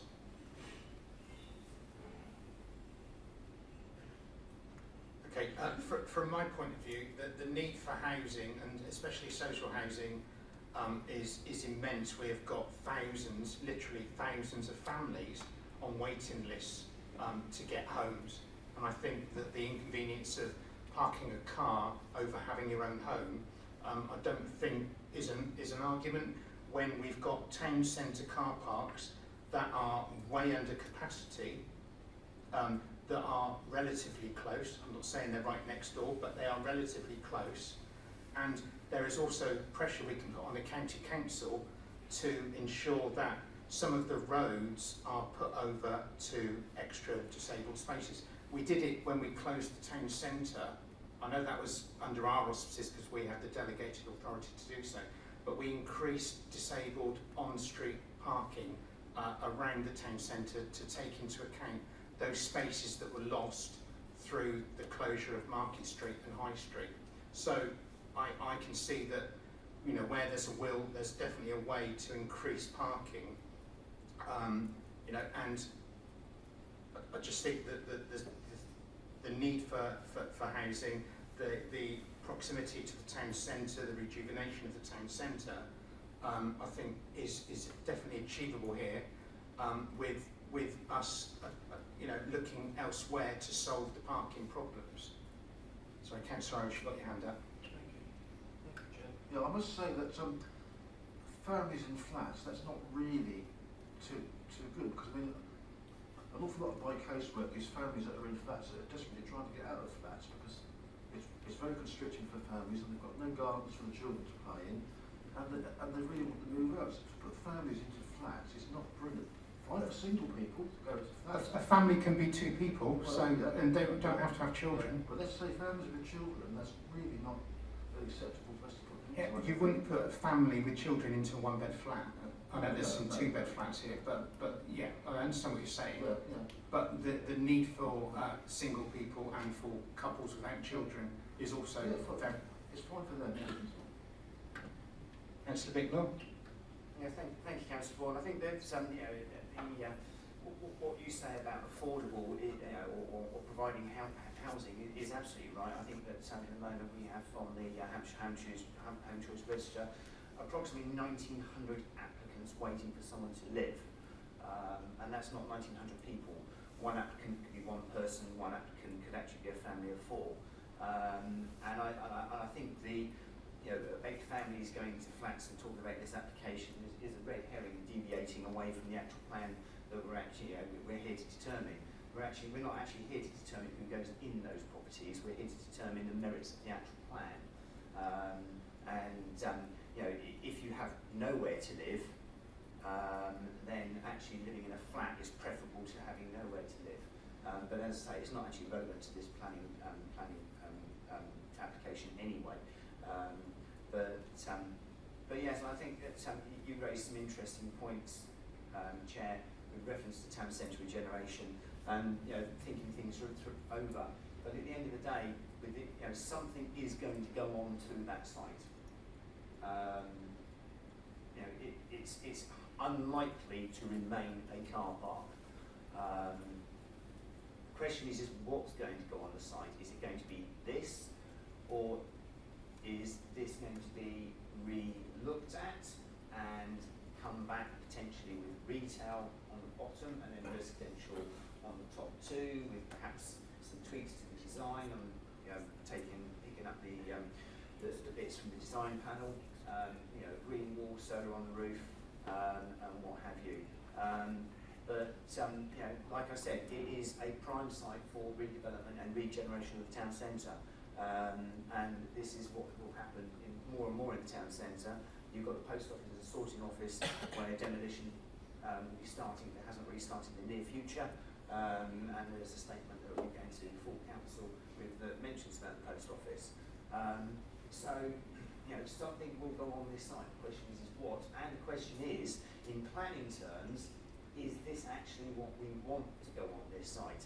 Is it good enough? And I've already said that I'm struggling with is it the right environment to be living in a Silverbox? But also I have some issues with the actual design of the building, and I think that actually better to make it a gateway building and that. So yeah, so that's just what I wanted to do. Thank you, Chair. Councillor Mann. Would it not be more acceptable to have ground floor parking and 2 floors resident? I think that's a question, and I think we've gone past questions, but I would assume that it would not be public parking underneath, it would be for residents parking, and I think we've already said that this is a sustainable site, and therefore you don't actually need to have, not everybody's got a car, so if you choose to live here, you choose to live here without having a car, because not everyone has got a car. So I just think if you introduce the parking there, it'd only be for the residents, and then they'd lose green space, etc., and then there'd be less flats as well. Councillor Park. Thank you, Alex. I'm, as everybody else, conflicted with this. The big pluses for me is the fact that it's going to be extra housing and town centre regeneration. And I recognise what Paul says, that something will go here, so that car park is going to go and the 3 disabled car parking spaces with it. But there is extra provision, as we've heard. I'm curious as to why it wasn't looked at to have retail units on the ground floor. And I'm wondering, could we take the option to defer it so that the applicants can look into the viability of putting shop units or retail units on the ground floor and then housing above?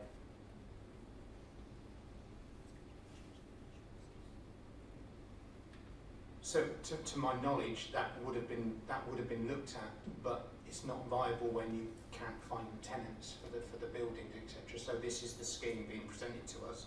That is a viable scheme that will can be delivered.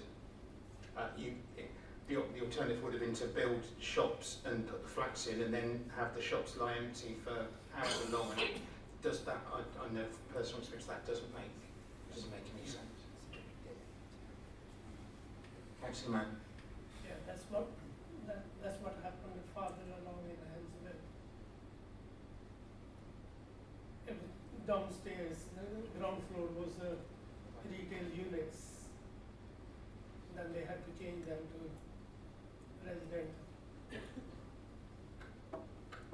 So there's plenty of empty shops in Eastleigh already, though, that need to be filled up as well. Councillor Spencer. I think I'm weighing up very similar views to everybody else here. We have a massive backlog of needed social housing, but I am really concerned that this particular site and the environment around it just isn't appropriate to give people a decent quality of life. I've lived leaflets around the back of those shops quite a bit. A lot of properties in that area aren't particularly high quality at this stage already, and while I don't share Paul's concerns about the design, I think it's good enough.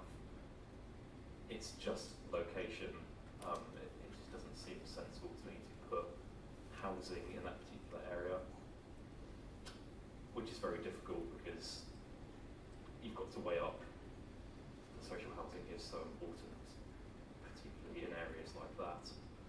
So yeah, I'm still very conflicted.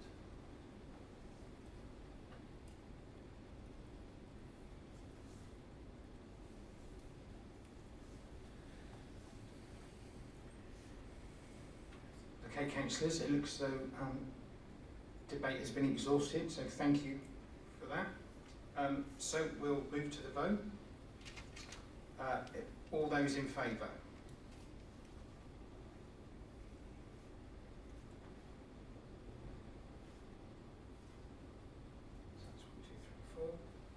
All those against? 2, 3, 4, 5. Okay, so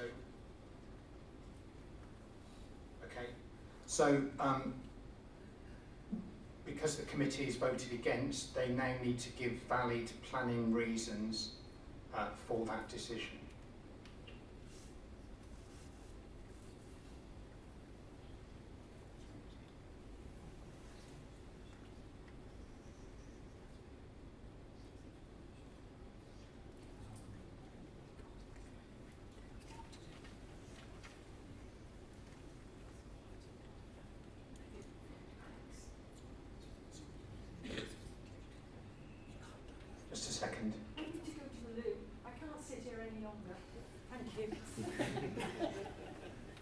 back soon.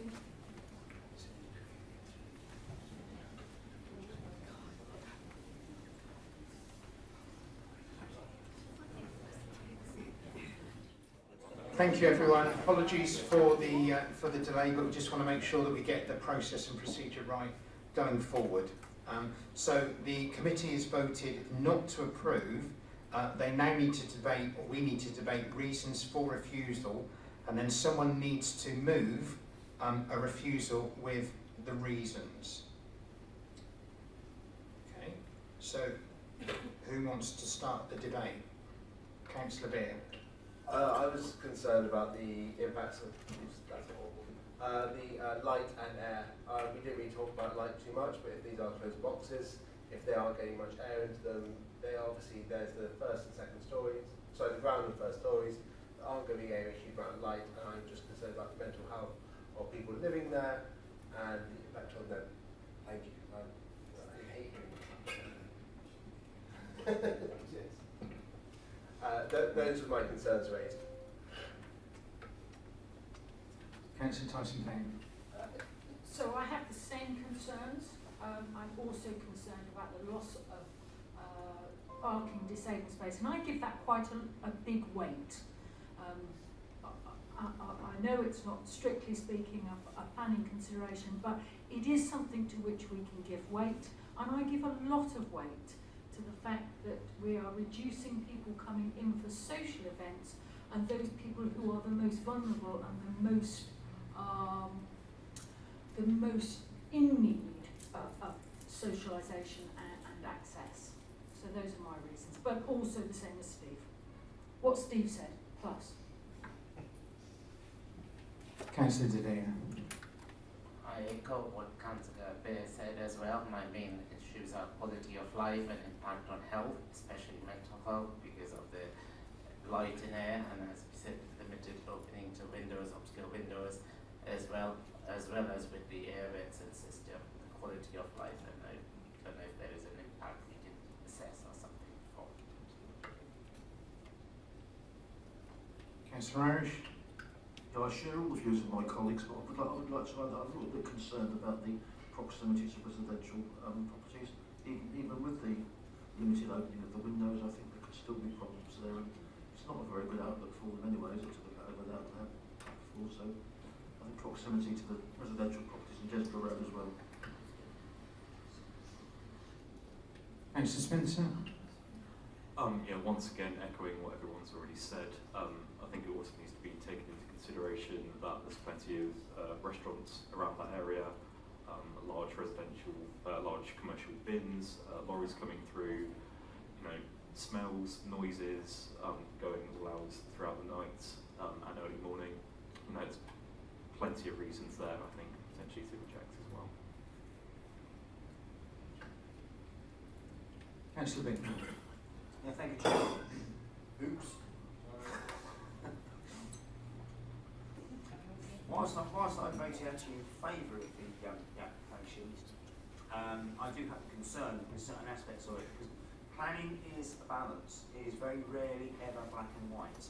And members have obviously struggled tonight. It's been a split decision, which is quite rare, but then again, it was an application, as I said, that was very marginal. But even despite voting in favour for it, and that was on balance, I'd rather provide housing for people that haven't got a house, knowing that the car park can be mitigated against in the future, and also taking into account the fact that I did say that I struggled with the quality of living, but if you've got nowhere to live, or living in a cardboard box or on the streets, having the mitigation in place would actually enable someone to actually have somewhere have a home. But there's one thing that I did mention, that the fact that there has been a refusal, and hence me speaking now, is I had some issues with the actual design, which I obviously mentioned when I debated, and that is actually on that eastern elevation that the residents of Dedhia Road overlook, and that, because that's the only real issue, because actually in planning terms, and Eastleigh councils, SPDs, there is no overlooking, and it meets the minimum distance. So in planning terms and what have you, that would just get thrown out. But I do think that there's some design work there that can actually make that look better. And the green wall potentially is one thing, or some design work. And I can't say that I'm happy with the southern elevation, especially when you look at it from above and the shape and such like. I think that perhaps being a bit more creative on that front to make it more of a gateway on that. So if they can be put in as planning considerations, then I'm happy to add that to things that other people have said. Not that I necessarily agree with all of them, but we have a recommendation for refusal at the end of the day. Thank you, Chair.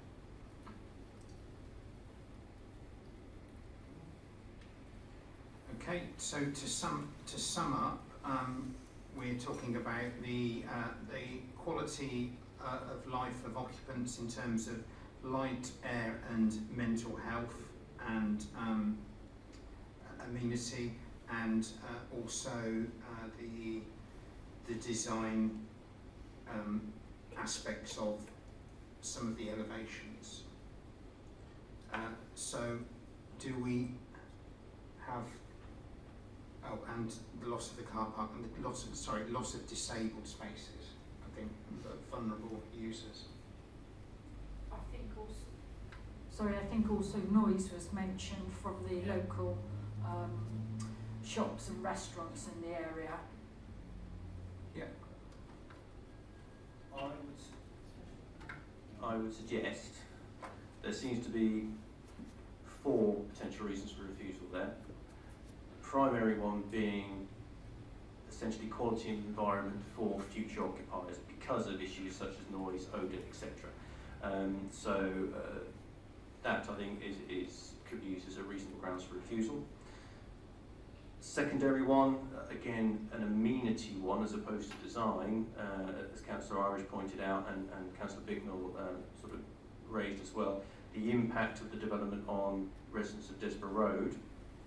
Specifically, I think you have to be quite specific in which element of amenity. There's no privacy issues, there's no loss of light issues, but you could argue a reasonable grounds on loss of outlook issues. So that outlook from those properties and the impact there, whether that would be a very strong reason, possibly not, but obviously I would suggest that as an additional one. Sort of attached to that is the design issues raised by Councillor Bicknell. That would be sort of general design in terms of appropriately addressing the site context, townscape, how it turns the corner, more urban design related issues.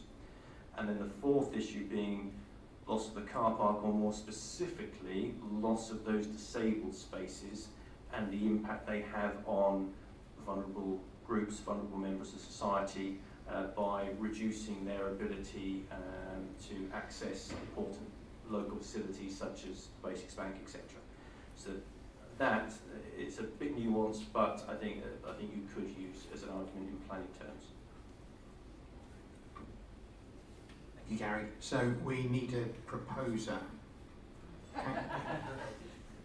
Councillor Irish, and seconder, Councillor Tyson-Payne. Okay.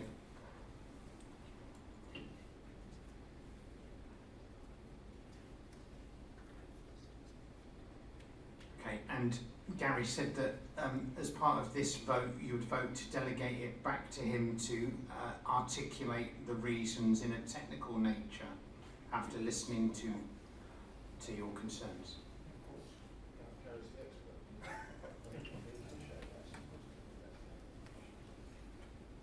Okay, so we're voting to refuse and giving the valid planning reasons. All those in favour? Okay, and all those against? Okay, so that is refused. Thank you, councillors.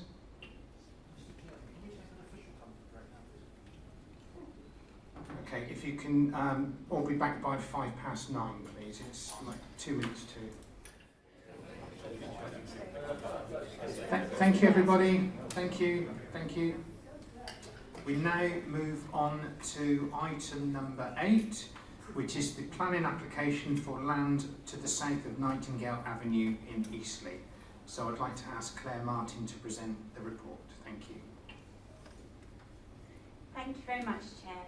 The next application is for the construction of a 2.5-storey building consisting of 2 one-bedroomed and 3 two-bedroom apartments with associated car parking, bin and cycle storage, and the site is land to the south of Nightingale Avenue.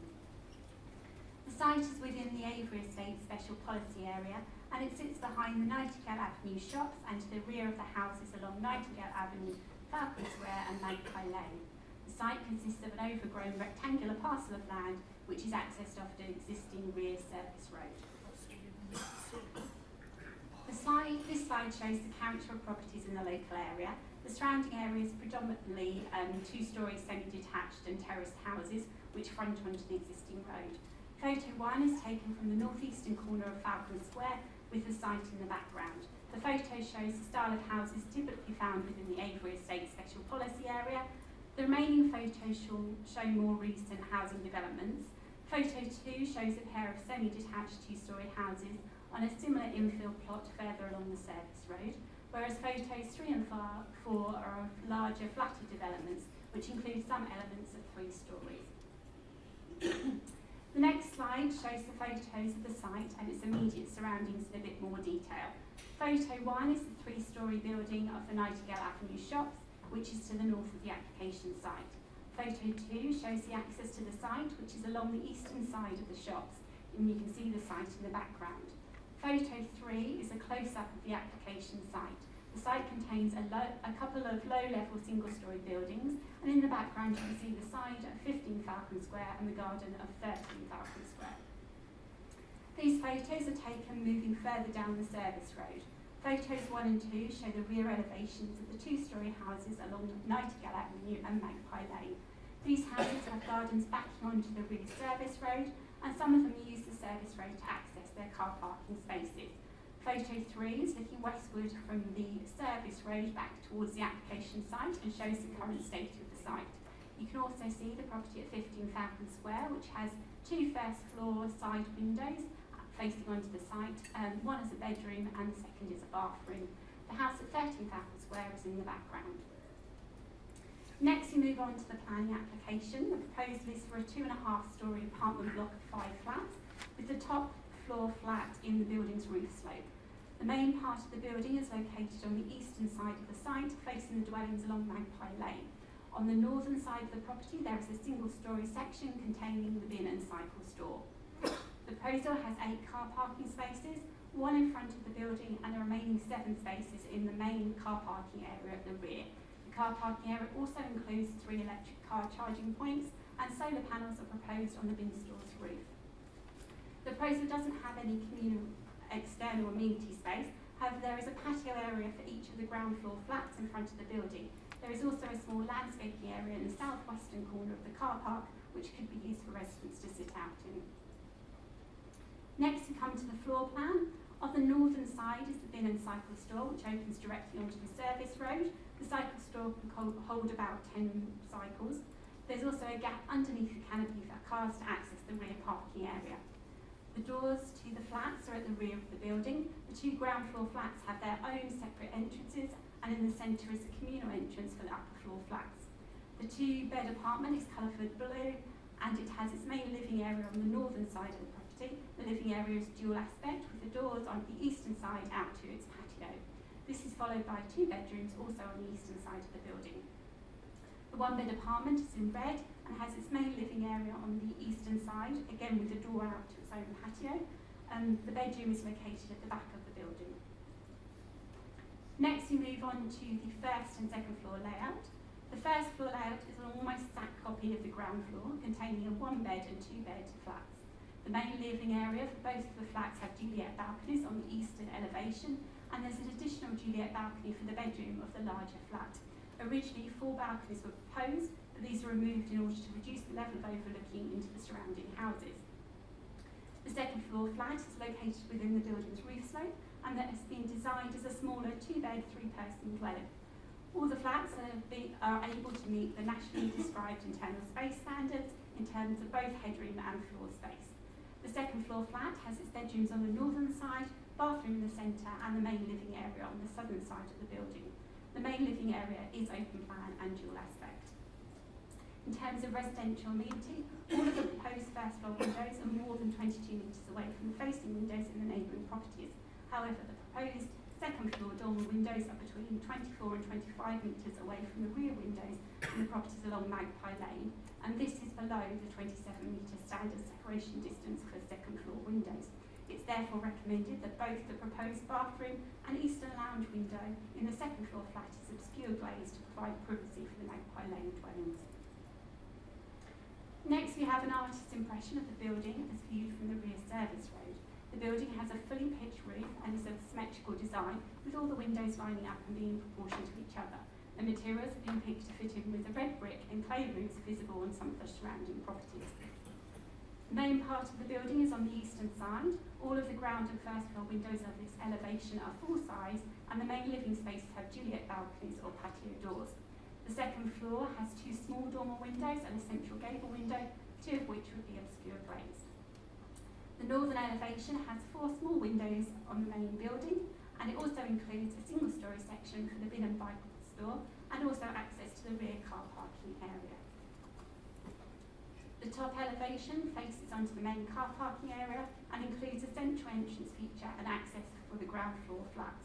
There is also a number of windows which are mainly bathroom and bedroom or landing windows, with the exception of one of the second floor dormer windows, which is a main living area. Below this is the southern elevation, which has the smallest section of the building facing the property at 15 Falcon Square. There are no windows on this elevation. There are no updates, so I will go on to the key considerations. The development is for 5 dwellings, which provides a mixture of 1 and 2-bed units. The proposal will provide 100% affordable housing. The site is within the urban edge, where the principle of development is acceptable, and the proposal will make the most efficient use of the land. The size of the dwellings meet the nationally described internal space standards. The building is considered to be appropriate scale and design and would bring the overgrown site back into use. The site is located off the rear service alley, where the building will not be permanently viewed from the surrounding residential roads. The development meets most of the residential amenity requirements in terms of outlook and light and privacy. While the eastern dormer windows are slightly below the required 27-metre separation distance, the level of overlooking could be reduced by obscure glaze in the bedroom and bathroom and lounge dormer windows. The site is able to provide 8 out of the required 12 car parking spaces, which is below standard, but this could be acceptable given the sustainable location and predicted lower levels of car ownership. The proposal does not have an outdoor communal outdoor amenity area. However, there are patios for the ground floor flats, there are landscaping areas, and the site is within easy walking distance of a park.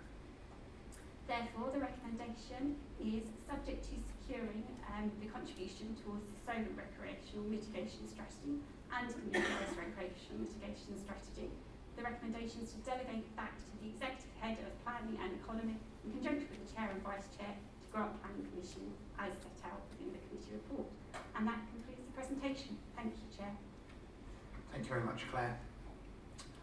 Okay, I'd like to invite Steve Parkinson to speak, please. Steve is speaking on behalf of 38, 40 and 44 Magpie Lane. And 46. And 46. And 46. And 36. And 36. Thank you. Thank you, Chair. Good evening, councillors. We don't object to the development for housing as such. It's a good, sustainable site. We object to the height. It's taller than any of the neighbours that are genuinely within the special character area, and you may want to check exactly where that boundary runs. Nearby buildings outside the special character area shouldn't be being used to justify overdevelopment that's contrary to policy B12. The attempt to cram a poorly lit little flat into a narrow loft space increases the overlooking of our properties, and it exceeds the available car parking spaces already been mentioned, resulting then in an attempt to try and justify inadequate parking provision. We particularly object to the location of the visitor space along the alleyway. It won't be visible until a car is in the alleyway, unable to turn around easily, and people, children, pets do use that alleyway, so we're concerned about the impact of that space. In addition, poor parking there would obstruct the alleyway for the rest of us that we leave our property directly opposite that particular location. And there's no way to actually restrict its use to visitors. If there's a parking space there, it will be used by people that want to park on an estate that's already under pressure from parking. That area would be much better used as additional amenity space for the residents. They've got little enough as it is, so having better space there would be a better solution. We do accept that there will be some overlooking. We have noted the proposal to obscure the glazing, and obscure glazing was an issue in the previous design. It doesn't make for a nice first floor flat if you've got obscure glazed windows and you can't actually see out of them. We object to the Juliet balconies. This committee, back in 2008, refused to permit Juliet balconies across the road on the former Nightingale Centre site because of the overlooking of our front windows. We would expect the same level of protection from our rear view windows in terms of people's balconies looking out onto them, so we object to those. We do feel that removing the unsatisfactorily designed loft flat would greatly improve the proposal. We also think, as neighbours, that actually houses with bedrooms upstairs rather than lounges upstairs would be a better design for the site, and there are better ways of doing it. And we hope that you will send the developers back to think again. And just as a final point, the only reason it's an overgrown site, I'm afraid, is because Eastleigh Borough Council have failed to look after it on many occasions over the last 10 years. So it's overgrown by your own design, not that it's a useless site to the community. Thank you very much. Thank you. Can I just ask a question about the Juliet balconies? Because I used to own 39 Magpie Lane, which is across the road. The Juliet balconies, not really balconies, it's just a grid fixed to your wall. So you've got double doors you can open, but you can't actually get out. That's a Juliet balcony. Yeah, we know. Yeah. All right, sorry. Yeah, I don't think any of the ones on the flats facing us have a Juliet balcony on. Not on the big block, the three-storey block of flats. Right. The houses further along, I think, do, if they're the ones we refer to. Because they're a pain when you want to move a sofa in, because you have to get people to take it. Take the book rid of.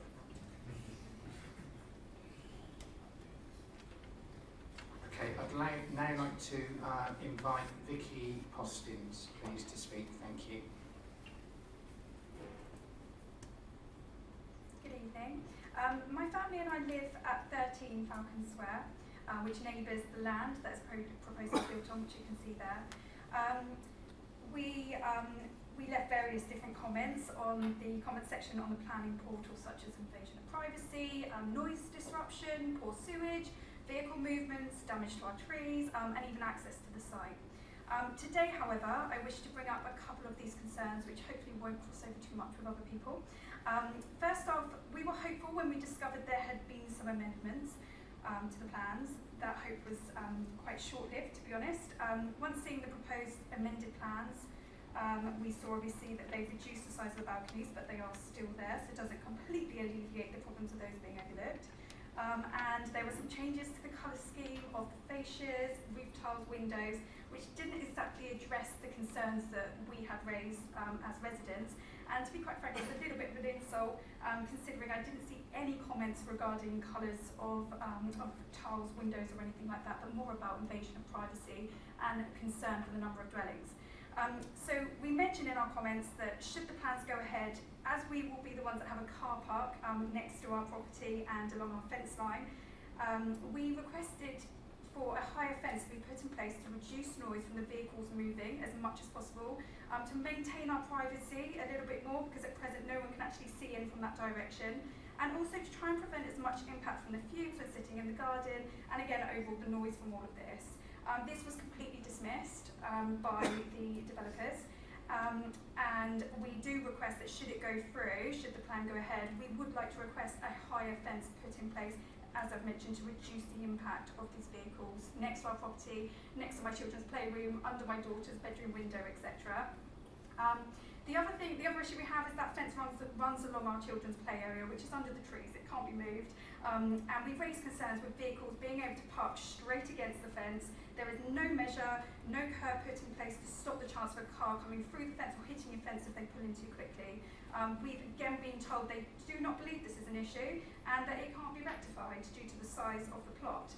So this is a huge concern for us and for the safety of our children whilst they're playing in the garden. The other issue that we wish to address is the amount of dwellings on the plot. We will have 3 out of the 5 being able to overlook our property and garden and see into parts of our home. This is due to the development being 2.5 stories high and squeezing that extra flat at the top instead of keeping it to 2 stories. I also went onto the Home Choice website this past weekend to look at wait times for properties in Eastleigh. For a 3-bedroom house in Band 3 is a 3-year and 10-month wait, for almost 4 years, whereas the wait time for a 2-bedroom flat is 1 year and 3 months. So it's triple the time to wait for a 3-bedroom house in the Eastleigh area.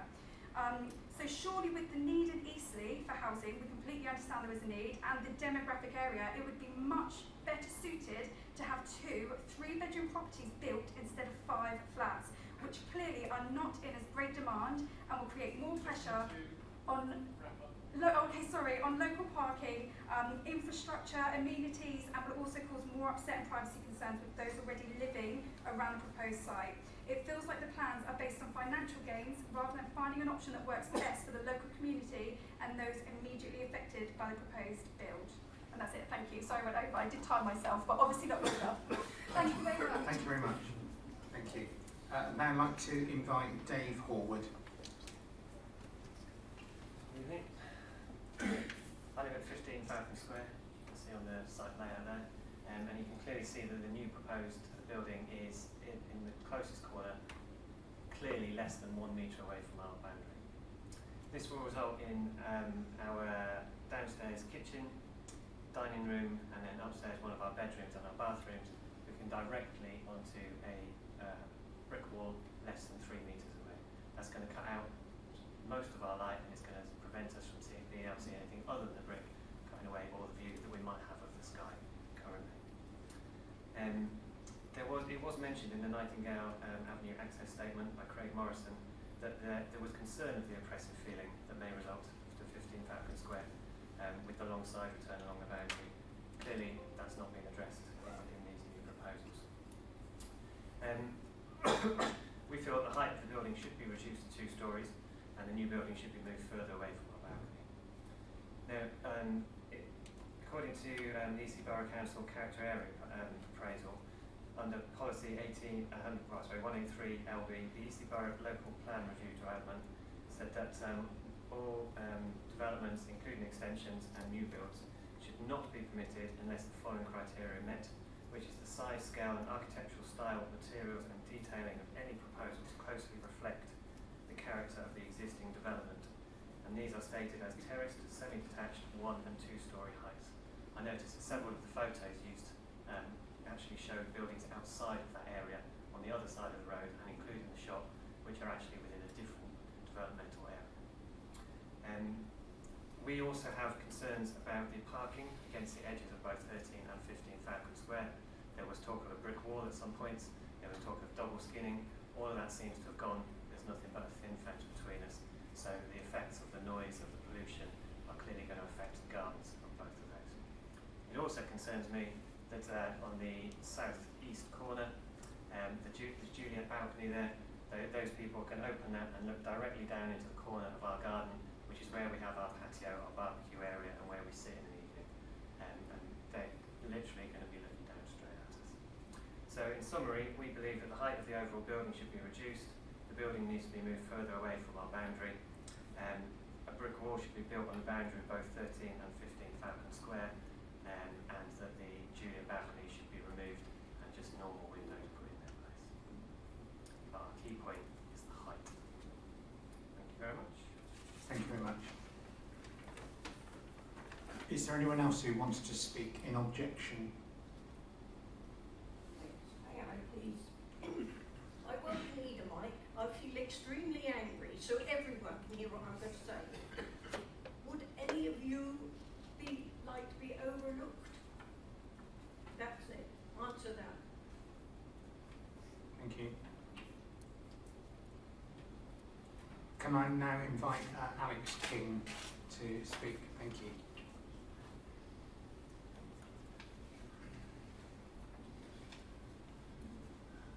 Hello again.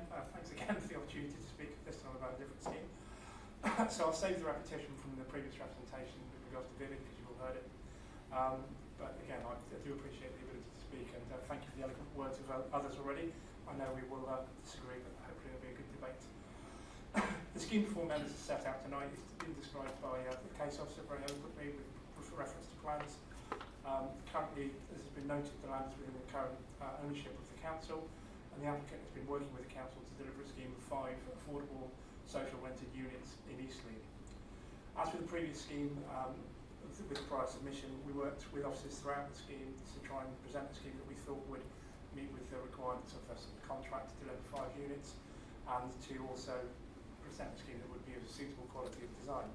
As has been noted, the site is located within an urban area. It's between residential properties, but is currently unoccupied, which makes it an anomaly in the area. The scheme before members is sought to propose development within a sustainable location and has been designed to be located so that it integrates with the existing urban setting.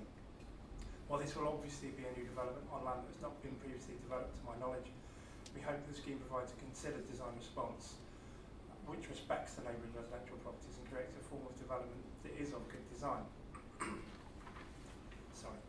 The standard of accommodation throughout the scheme is of good quality and provides space in line with national space standards, as the case officers already mentioned, and provides an affordable rented home with good internal amenity for future occupants.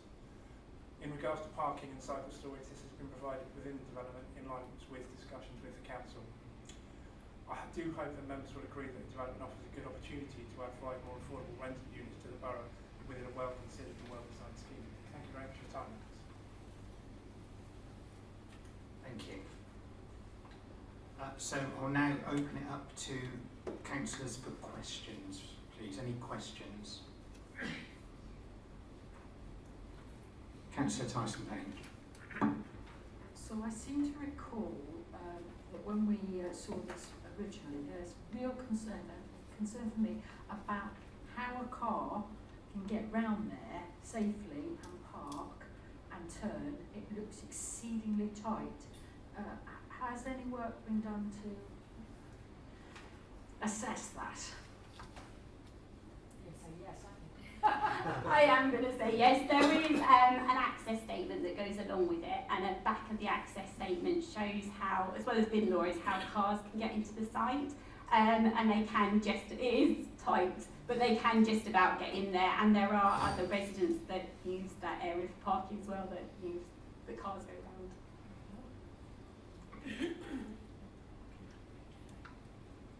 Yes, but there's 8 spaces there, so there will be additional. So even if people can get round at the moment, there's going to be more trying to get round. If you mean the main car park at the back, yes, the access is wide enough to get cars down from the Nightingale Avenue shop straight into the site. The work has been done, and it's not something that's been raised by our highway officer as an issue. So can you show me where? Sorry. Can you show me where you access it from? Because I'm kind of assuming on that diagram it's. Okay, you've got Nightingale Avenue here. Along the shops is the access road, and you literally go straight down. The car parking area is supposed to be here, and the building's here. So there is room to get down there. You can't see it on that. Oh, you come down here. Yeah. Yeah. Then where?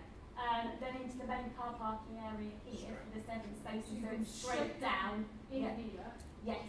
Okay. So there's no cars coming round here. There will be, cars are able to. There is a second space here, but we have got tracking details that shows that a car can get round here into the space, and then they'll have to go down here and get round here and back on to Cllr Square. They won't be parking on that bit down this side there, will they? There is 1 car parking space. It's not actually on the back alley. Yeah. Yeah, just how- on, just here. That's a visitor space. Where's that? Sorry.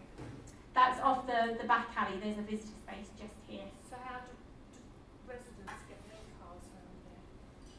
they'll have to come in round the corner and just here, park here in the space, and then go down the alley here. Like I said, tracking information has been provided, so it's been looked at by our highway officer. Oh, sorry. Let me see if I can. My only access to my property is along that back alley. Yeah, they'll come down here, walk round here into the parking space here, then they'll have to go down here and then back out. There's a second part of the alley that just goes back out to Bhavin Square. But I have to come out of my property and go up there. That won't be blocked, will it? No. No, because that's my only access. It's like a lane. Yes. Yeah. Yeah, there's a visitor space there.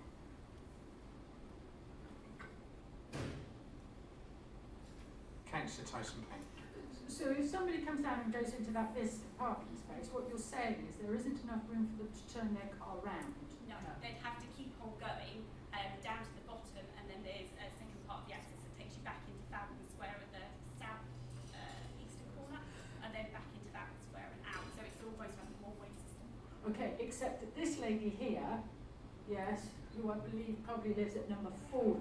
No, I live at 28.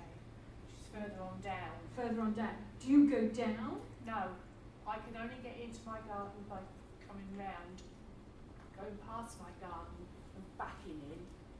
So you're driving up that To road? come out, I can only come out and go up that back alley.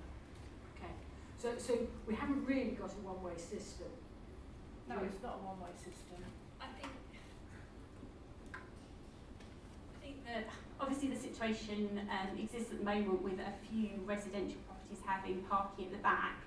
This one is just one additional space, so yes, it's going to be a slight increase on the people using it, but the situation exists at the moment that you could have two cars potentially crossing.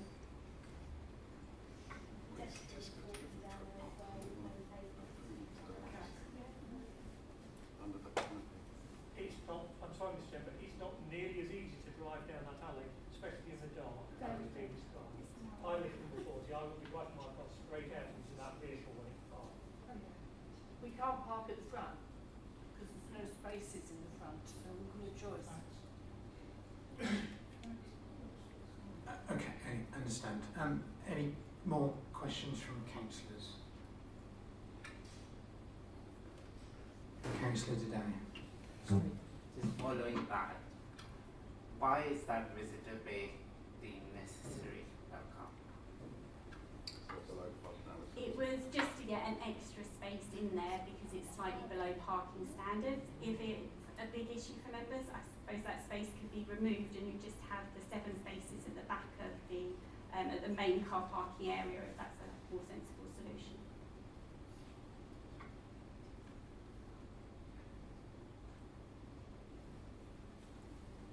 Would that parking space be enforced as a space for that development? I don't think we'd be able to enforce that, unfortunately.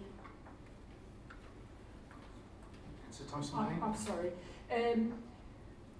So I'm trying to frame this as a question. What was the thinking behind making this a property in the roof and therefore increasing the number of units? That was a question. Thank you. Obviously, for Vivid to take on the site has to be viable, and from discussions with them, they've said that it has to be 5 units. I have tried to go down to 4 units, but that's not possible on this site. So it's money.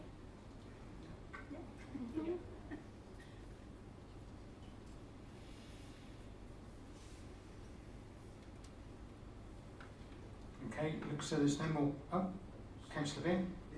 Is there any opportunity to change some of the fences to brick walls? Or at least have a concrete runner? In my garden I've got a concrete runner for the first 8 foot, and I've got fences that sliding out. Is it possible to do something like that? Just there was some concerns about children and being driving forward instead of reverse or something along those lines. I've had discussions to get a seat that one. to get a fence along the boundary with 13 Falcon Road. Unfortunately, they have trees in their side garden, and a fence with footings would go into the root protection zone, so it could jeopardise the trees. We have managed to secure pulling in the car parking spaces. There is a gap just here for landscaping and the electric charging, so there will be a gap between the edge of the car parking spaces and the neighbours' property.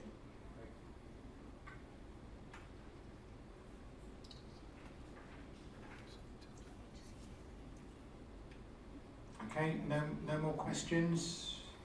Okay, so could I have a proposer, please? Councillor Bicknell, and could I have a seconder? Councillor Dedhia. Okay, now it's time for debate.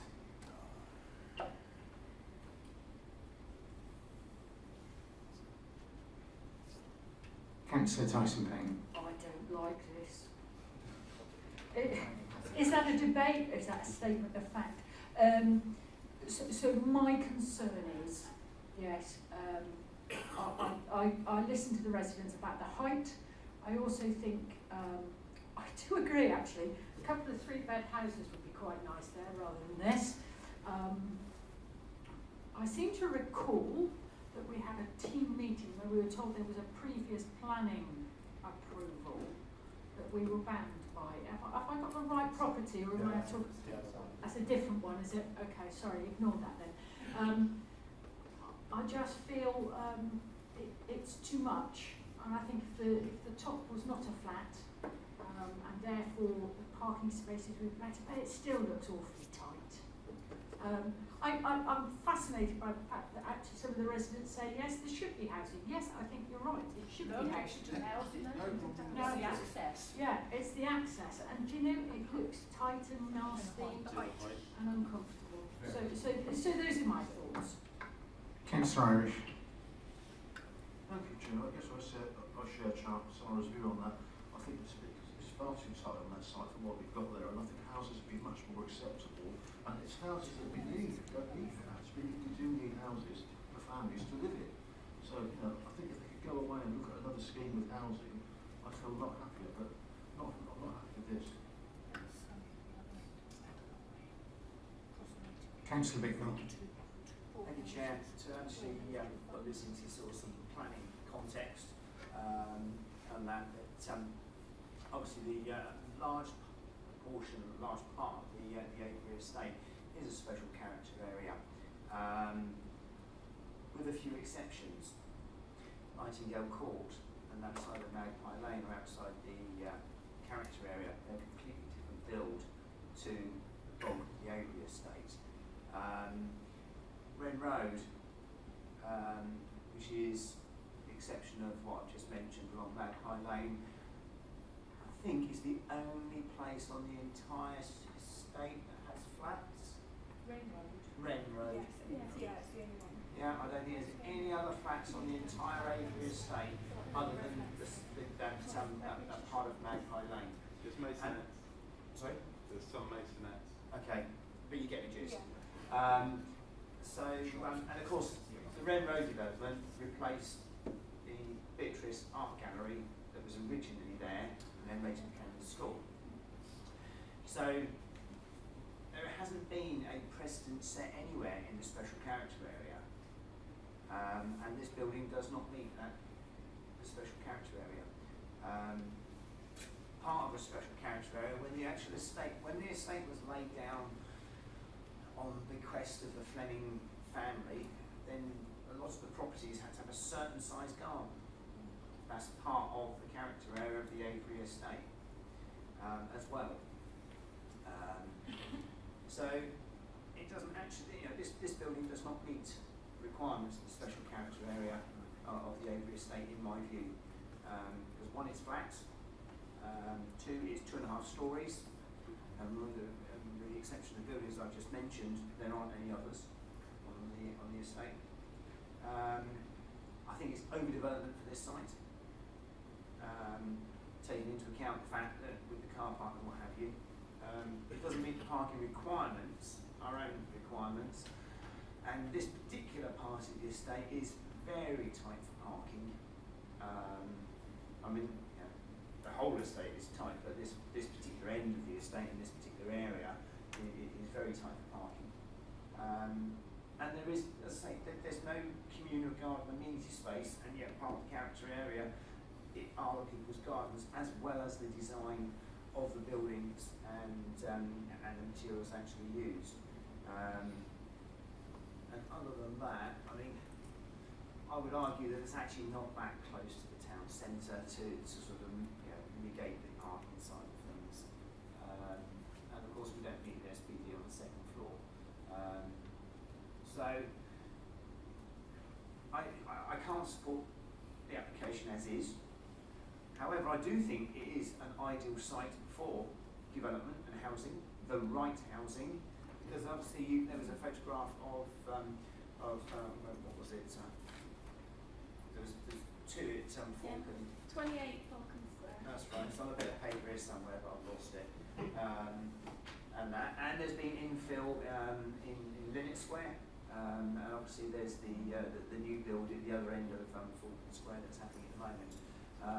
So it is a great site for housing, but the right housing, and I don't think this is it. Overdevelopment, and it's certainly not in the character area of the Nightingale estate.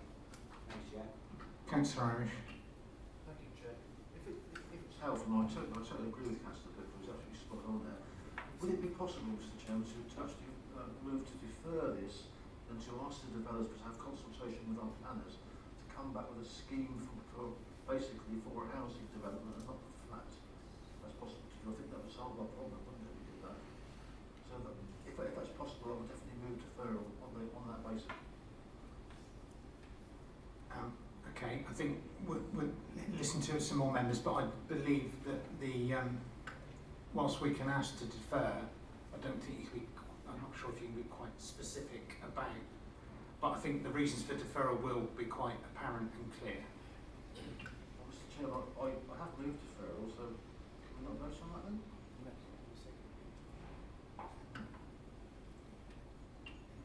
You really are that as chair.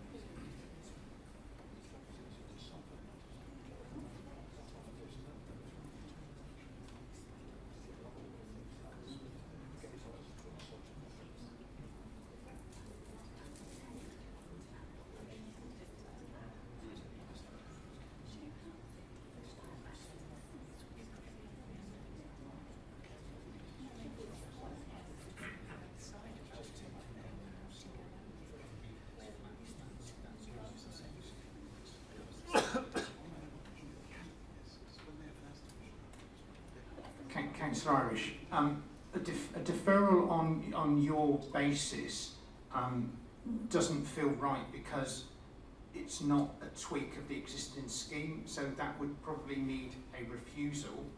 If you wanted to defer it because we didn't mind the premise of there but just knock down that half story, as some of the residents have suggested, then that would be something that we could defer and talk. But if you want 2 3-bedroom houses, then that means this needs to be refused, and then they need to submit more plans. Councillor Irish. That's a great shame, Mr. Chairman, because I think we could lose what could be a good development by doing that. And I wouldn't want to do that, but I don't think we could support what's there at the moment. I think that's entirely acceptable. So if that's the case, then perhaps we should refuse it then. Sadly, or not.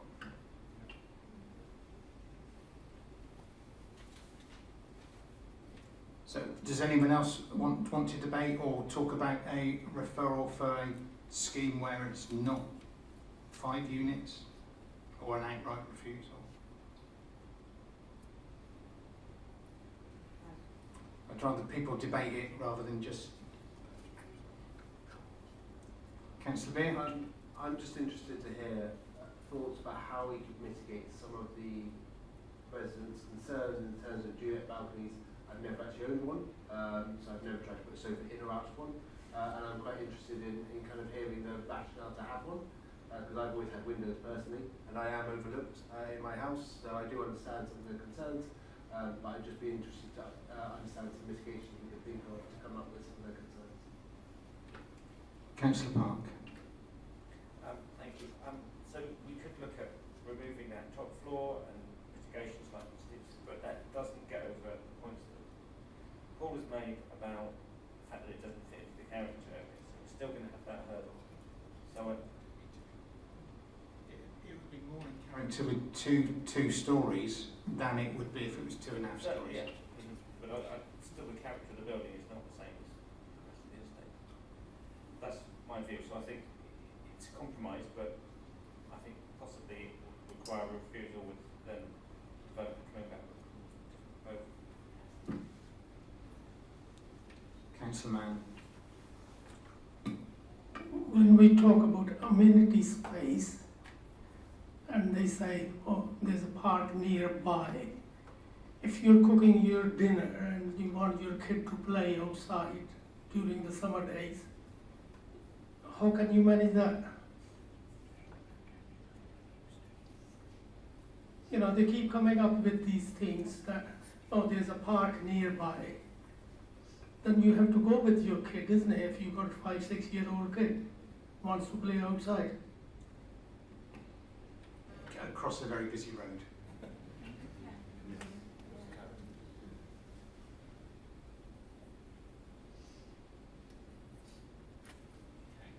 Councillor Spencer.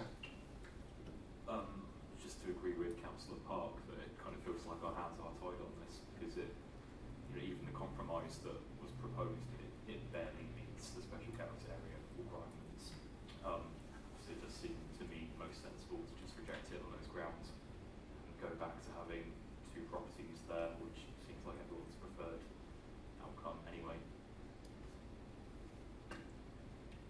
So, Councillor Irish, would you like to withdraw your request for deferral? Oh yes, Chair, no problem. Thank you. Okay. So we've exhausted debate. So we are voting on the officer recommendation to permit. So all those in favour? All those against? Thank you, councillors.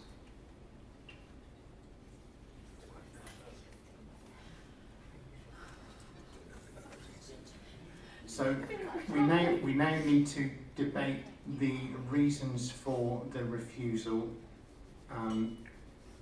which shouldn't take too long. Councillor Bicknell. Thank you, Chair. I think that the reasons for refusal are quite clear. The fact that actually it doesn't meet the special character area, the actual potential design of the building, and it certainly doesn't with the lack of amenity space because, as I say, gardens are actually part of the special character area on the Nightingale estate. I think it's actually overdevelopment for this plot. It also doesn't meet the council's SPD on parking, and another planning thing to keep it all nice and simple. It also fails to meet the council's SPD on the distance on the second floor windows. I know it's only 2 metres or 2 to 3 metres, but it's straightforward, black and white, clear-cut planning issues that one looks for on these things and justify planning issues. It's a nice and simple thing. Thank you, Jack. What you said. I was going to say that there doesn't seem to be any addition. Okay, so could I have a proposer, Councillor Tyson-Payne, and a seconder, Councillor Irish? And so the proposal is to refuse based upon the reasons given by Paul, which will be articulated technically by Cllr, so we'll delegate that responsibility to her. Okay, so all those in favour? Thank you. So thank you for members of the public for joining us. It really is appreciated that you take the time to come and engage with councillors. I think see that they do listen, etc. So thank you. Yeah, we really appreciate it. You're more than welcome to stay for the rest of the meeting. But I'll suspend for 2 minutes to let those who want to leave to leave before we move on to the next item. Thank you for listening to us. Thank you. Thank you, councillors. Item 9 is the financial management report.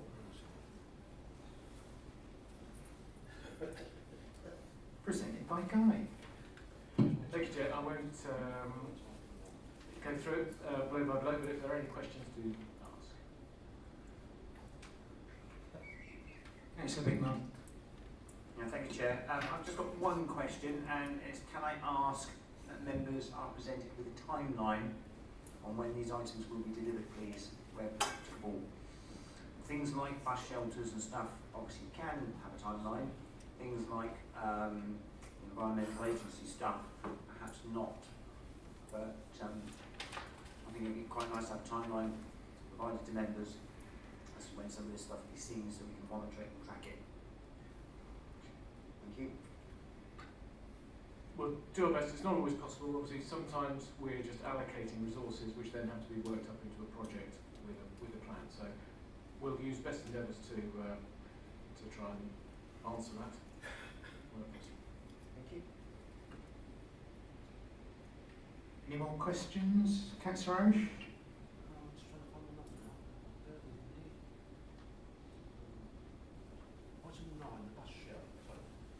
Item 9, the bus shelter in Derby Road.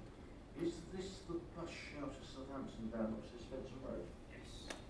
It's continually being vandalised. I don't know why. It got absolutely trashed. I know. It got demolished.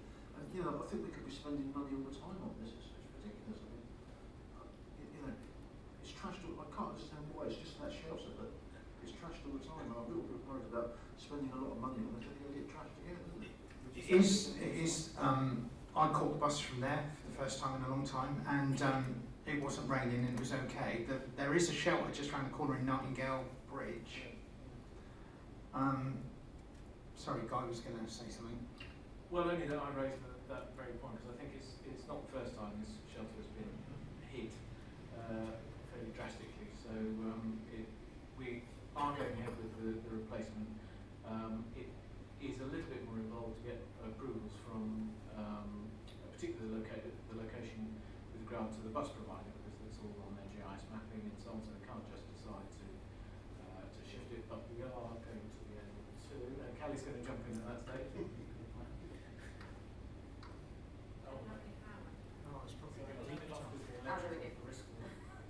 So I have had a discussion with the County Council about the location of the shelter.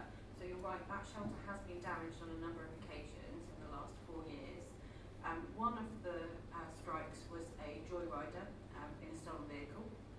So it was kind of an unexpected and unplanned collision.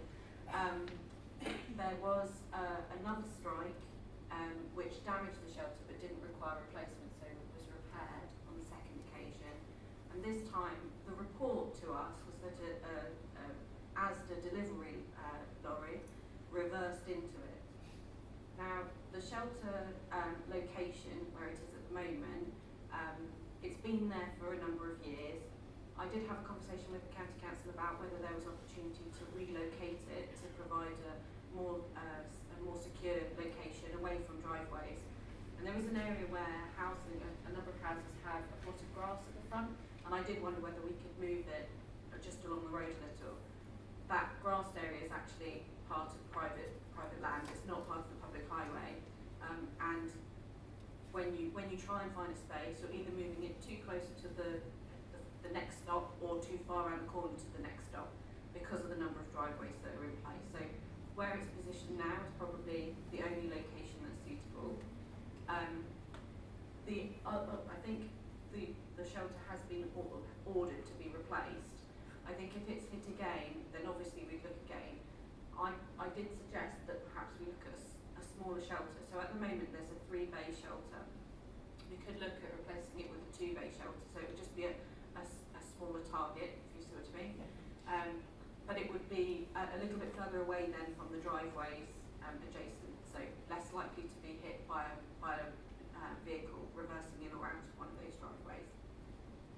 But yeah, we can investigate. Smaller, isn't it?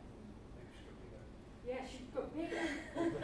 So we also discussed whether there was opportunity to place a build out, to put bollards in, to turn the shelter around so that it's more visible, because at the moment the shelter's cantilevered over the footway, and it means that the top edge of the shelter is harder for vehicles to see where it is now. But because of the width of the footway, and because of the proximity to the roundabout, those options aren't possible. So it is a tricky location, but we do know that there's a high number of passengers who use that shelter, and so it's felt that it provides amenity for bus passengers, so it gives them shelter when they're waiting for their service, and it's on a high frequency bus route as well, so that's why we've looked to replace. But it's already been ordered, so we can't exactly say no now, because that's what we've already ordered it. Have we got evidence of Asda? Because Asda drivers are a pain in the backside, because they knocked my wall down, but I caught him on it because he got stuck on it. But it took them 6 weeks to blooming repair it. How many times wait till you buy it? I think we should say the same thing. So I have tried to contact Asda about it, but so far I've had no response from them. I think I've stayed on hold for about 45 minutes waiting for an answer. You tweet them, that gets their attention, or you go up to the store and the customer service desk, you get a manager, and that's what I did, and they were very embarrassed. That's Irish. Yes, Mr. Chairman, I take the point that the shelter's been ordered now, so we have to have it. But can we say that this will be the very, very last time that we do it? I think we need to review it next time. That's right, because we are going to constantly be spending money on something else, which is far more important. Councillor Park? By shelters. Once it's been put in place, can we not put something on it to make it more visible, like some reflective strip or something along the side? So Eastleigh Borough Council has a specification for bus shelters, which is that bus shelters should either be black or dark green. So I did discuss that option, but like I say, I believe the shelter is on order. I mean, we could look at introducing some additional colour to the shelter. It's like I say, it's really because the top edge of the shelter is less visible from the driver's perspective, rather than the colour of the shelter. It's in your blind spot. To hang around LED lights on the corners or something, which are like going to illuminate, but just so you can see there's something there. It's in a streetless area, so it should be visible. And like I say, I think part of the problem is it's in a blind spot. So I think even if there was some form of illumination, you'd probably just think it was part of the ambient light rather than a specific feature, unless it was like something flashing. And I don't think the local residents would be particularly keen on that much.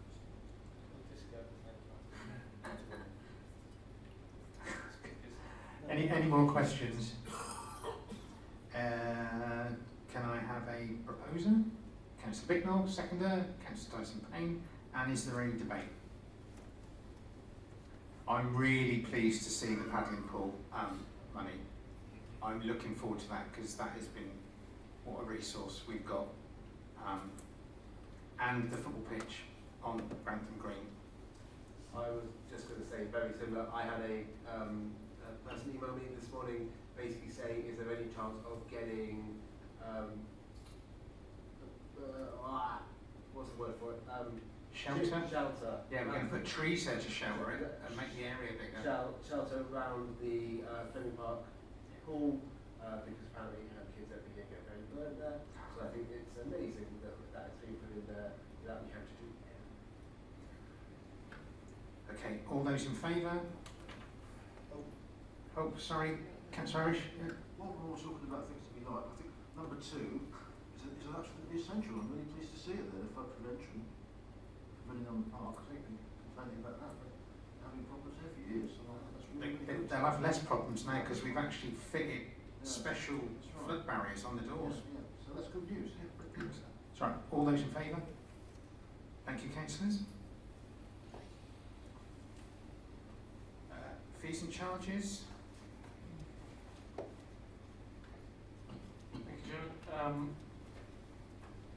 Again, I will be happy to take questions just to explain the variations in percentage that you see. This is an attempt to deliver the corporate target yield, which is 10%, to reflect inflation. So this does vary, but the reason for that is that you can't always achieve 10% increase on some of the lines. So it seems to vary, jump about a bit, but the overall yield from each services is aiming to get to 10%. There is a notable exception with the energy centre, where we know that we are struggling to get that yield, and bookings have not have been cancelled, in fact, with the current fees. So we're proposing that that is held at current levels.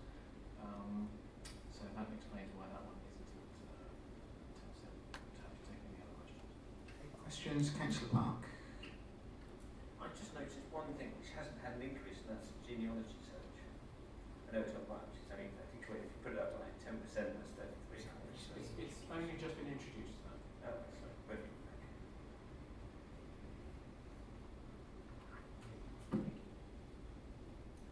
Any more questions, councillors? Okay, can I have a proposer, Councillor Bicknell, and seconder, Councillor Park? All those in favour? Thank you, councillors. And now, with apologies to Neil at the time, the air quality report. Oh, no. Sorry. Would you like to introduce your report, please, Sara? I missed that on the agenda.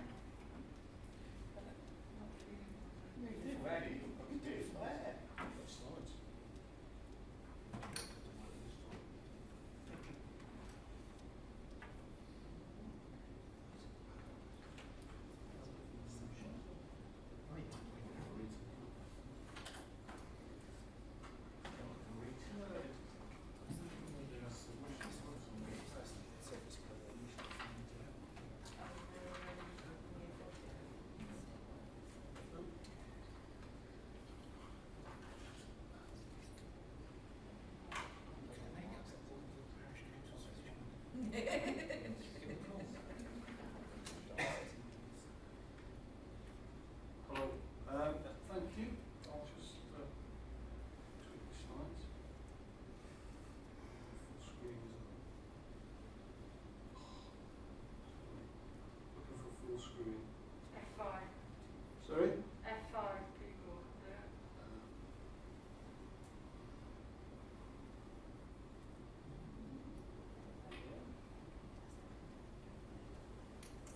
That's interesting. Right, yes, so it's an update on the air quality. This was going to be done a little while ago, but obviously I had to get rejected to this meeting. The data we're talking about is mainly 2021, so I will talk a little bit about this year so far, just for context. If you don't mind, I'll just skip ahead a couple of slides. Apologies for that. Hopefully it's focused. I know there's been some issues with the analyzer on Southampton Road. I'll talk about that a little bit as well. So there's no figure in there for that. The point and steel close analyzers have had no exceedances of the 200 milligram level this last in 2021, microgram level, sorry. And the averages are shown there, 22 and 20 against the annual mean of 40.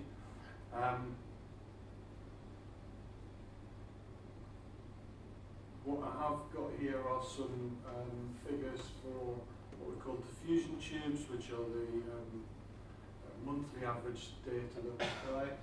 Southampton Road at the top 82 values 36 for 2021 against the target value of 40.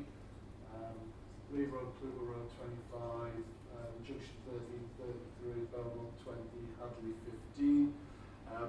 Those figures are well below the 40 level, and similar to 2020 in that they're a lot lower than had been previously.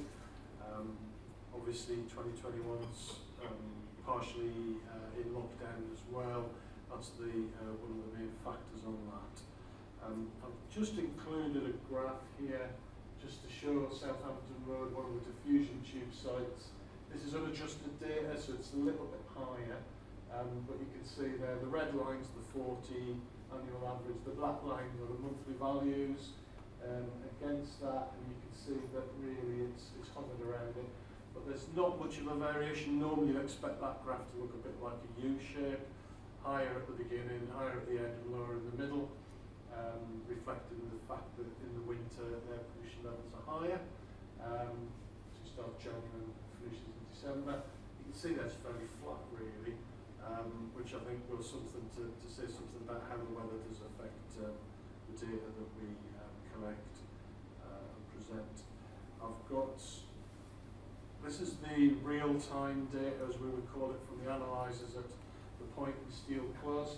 The red line again is the 40 annual average. The blue dashed line at the top is 200.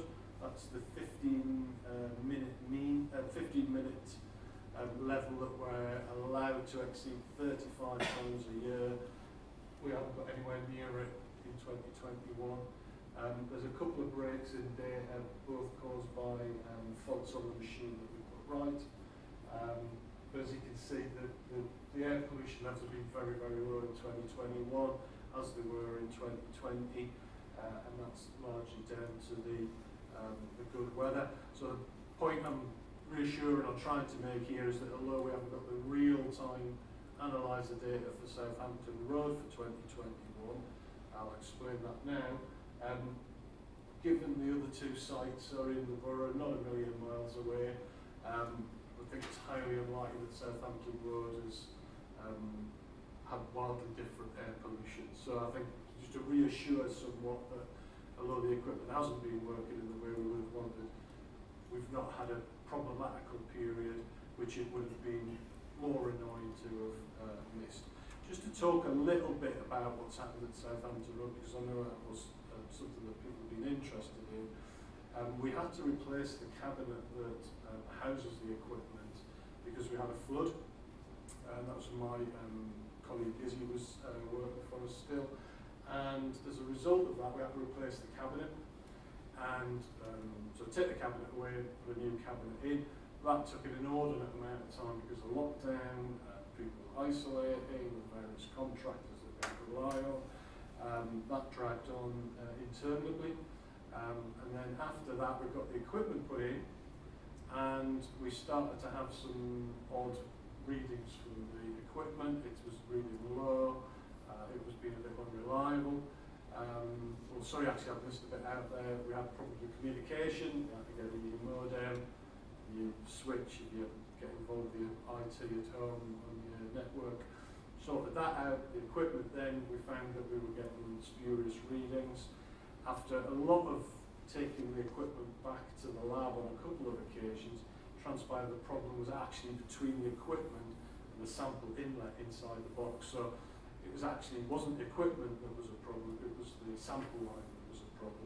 There's quite a lot of pipe work in the box, there's several different units to dry the air out, and it wasn't until we got the head engineer down, he came down, fixed it in about 20 minutes, and it was sat on the wall rather chagrined when I rocked up and said, sorry, I'll just have to kind of hold my hands up to this. Since then, touch wood, we've had ongoing data collection. So I'm just trying to put you in context what's happened there. In terms of where we are with trends, this graph, I'm sorry it's the shade of green is a little bit light at one end. What this shows are the annual averages at various locations, Southampton Road, Lee Road, Bicknell Road Junction, Junction 13, etc. from 2012 to 2021. As you can see, the graphs show a falling trend. It's like a set of stairs.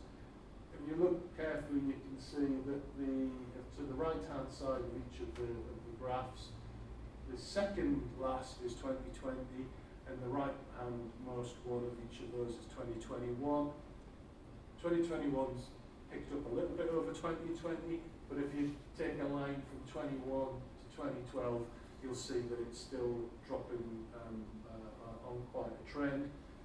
At the far right, Hadley Gardens is our background site. It's trending down, but it's less pronounced because it's not at the roadside location. So that's just to give some reassurance that it's moving in the right direction. And then this graph is one I think was being presented previously. I thought I'd update it. The bars are a 3-year average from 2018 to 2020, and 2021 is shown by the line on the graph. So we've got Southampton Road again, Cllr Road Junction again, and Junction 13 again. And you can see generally the lines above the bars, which shows us that 2021's been slightly higher. But because these are monthly figures, you can see that some months actually it was lower, it was higher in previous years. So it just goes to show that month on month there's quite a lot of variation, and year on year there's quite a bit of variation. But going back to the previous one, there's been a consistent trend downward, is what I would say. I think 2020 and 2021 are odd years for lots of reasons, not least of which because of lockdown and changes in vehicle movements, but also we've had consistently good weather, which is something to say in this country. But certainly from the point of view of air pollution, cold weather, especially dry weather, increases the levels. And we've had mild, warm winters and very warm summers. So I think my takeaway on this one is to say until we get this year's data, 22, then we'll see whether there's been any shift in the traffic volume. There are still people who work from home quite a lot. Is that significant or not? I don't know. There was a worry previously that there'd be an uptick in second-hand cars. Kelly will know more about bus numbers than I do, but my understanding is that people are still a bit reluctant about public transport, and that could increase the amount of second-hand vehicles on the road, older vehicles, local vehicles. So we've got some trends going that are fighting against each other, but like I said, what we're looking at over the longer term is a falling trend. And then just briefly, just to update on a couple of the campaigns we've got. We got some money from Dedhia about domestic burning. That was focused very much on the solid wood burners. That's carrying on. There's shift in focus. It's mainly a comms campaign run by the Environment Centre in Southampton. It's done in conjunction with ourselves, New Forest, Southampton and Winchester. So that's just some of the more recent messaging. It's trying to persuade people to move away from solid fuel to something more sustainable. And then just very briefly then just touch on the schools project, which we're just initiating. We've had a pre-meeting with Sustrans. We've got some resource in the team to pick this up and run with that. I was speaking to our contractor this morning about it. And what this is going to do is we're going to get a worker into the local schools. It will be encouraging the uptake of cycling and walking to school, but really focus on cycling. There'll be some help for infrastructure, and that's the project that's going to roll out over the next couple of years. Next 12 months. Stop. Thanks, Neil.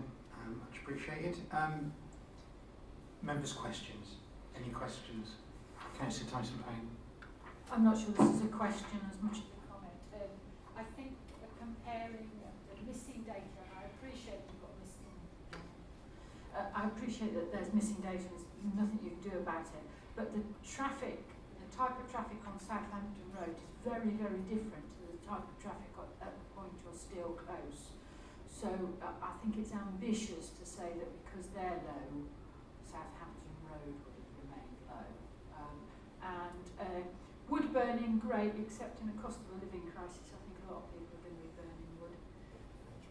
Yeah. That was it really, weren't questions. I can come back on the Southampton Road point. I did put a graph on the diffusion. I wouldn't say it's low on Southampton Road.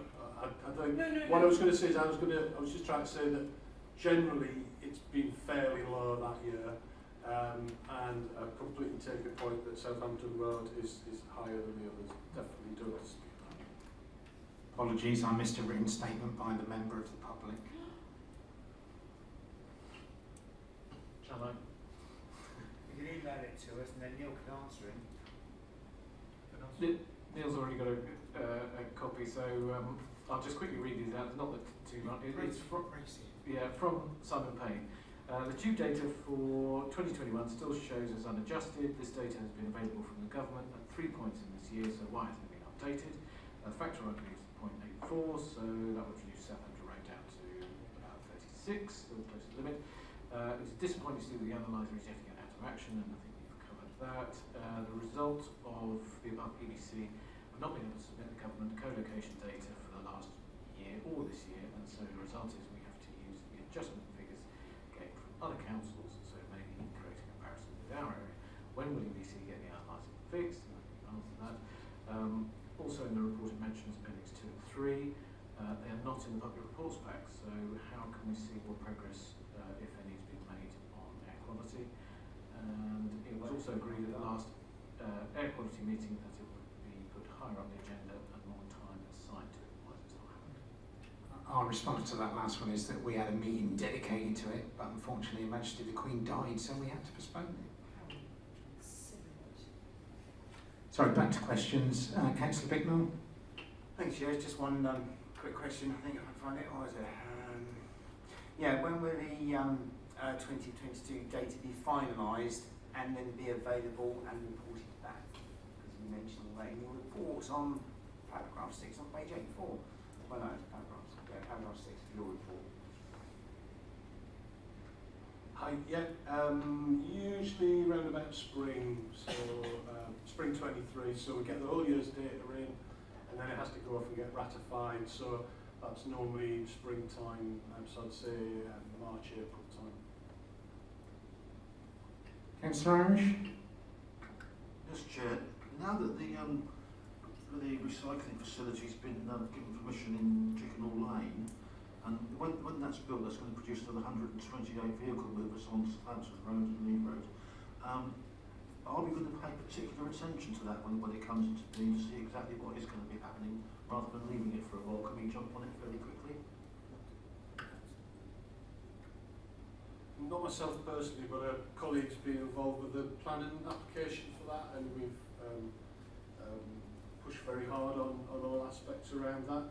Certainly, we've got the monitoring going on, so we'll be able to see any changes in that. But certainly, it's something that we pay close attention to. I think one of the things that we're finding is that the areas in the Hampshire's minerals plan, minerals and waste plan, and a lot of the area in and around the it's Riverside, but the old railway works is down as being a good site for waste users. So we do see a lot of these, and there are other little applications coming in, but we do give them very close scrutiny when they come through, and push very hard on the air quality side.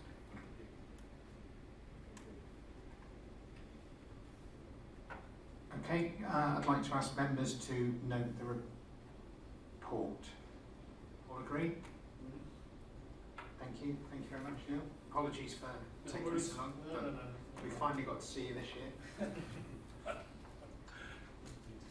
Maybe back January, isn't it, for the actual yearly update? Should be. Okay, we now move to exempt business. Oh, sorry, planning appeals. The councillors next. We have the planning appeals. Can I ask that we note the planning appeals? Right, just ask a question. Oh, yeah. Sorry, that first one, it says appeal against the council's construction of replacement buildings. Is that our construction? Yeah, that's a type of error, Chair. Yeah, apologies. We should have pointed that out, but yeah, we did pick it up. It just made me a bit curious, because I haven't had that. Okay, thank you. Oh, no, we'd all agree. Thank you. Okay, we're now moving into exempt business, so we need to make sure that the recordings have stopped.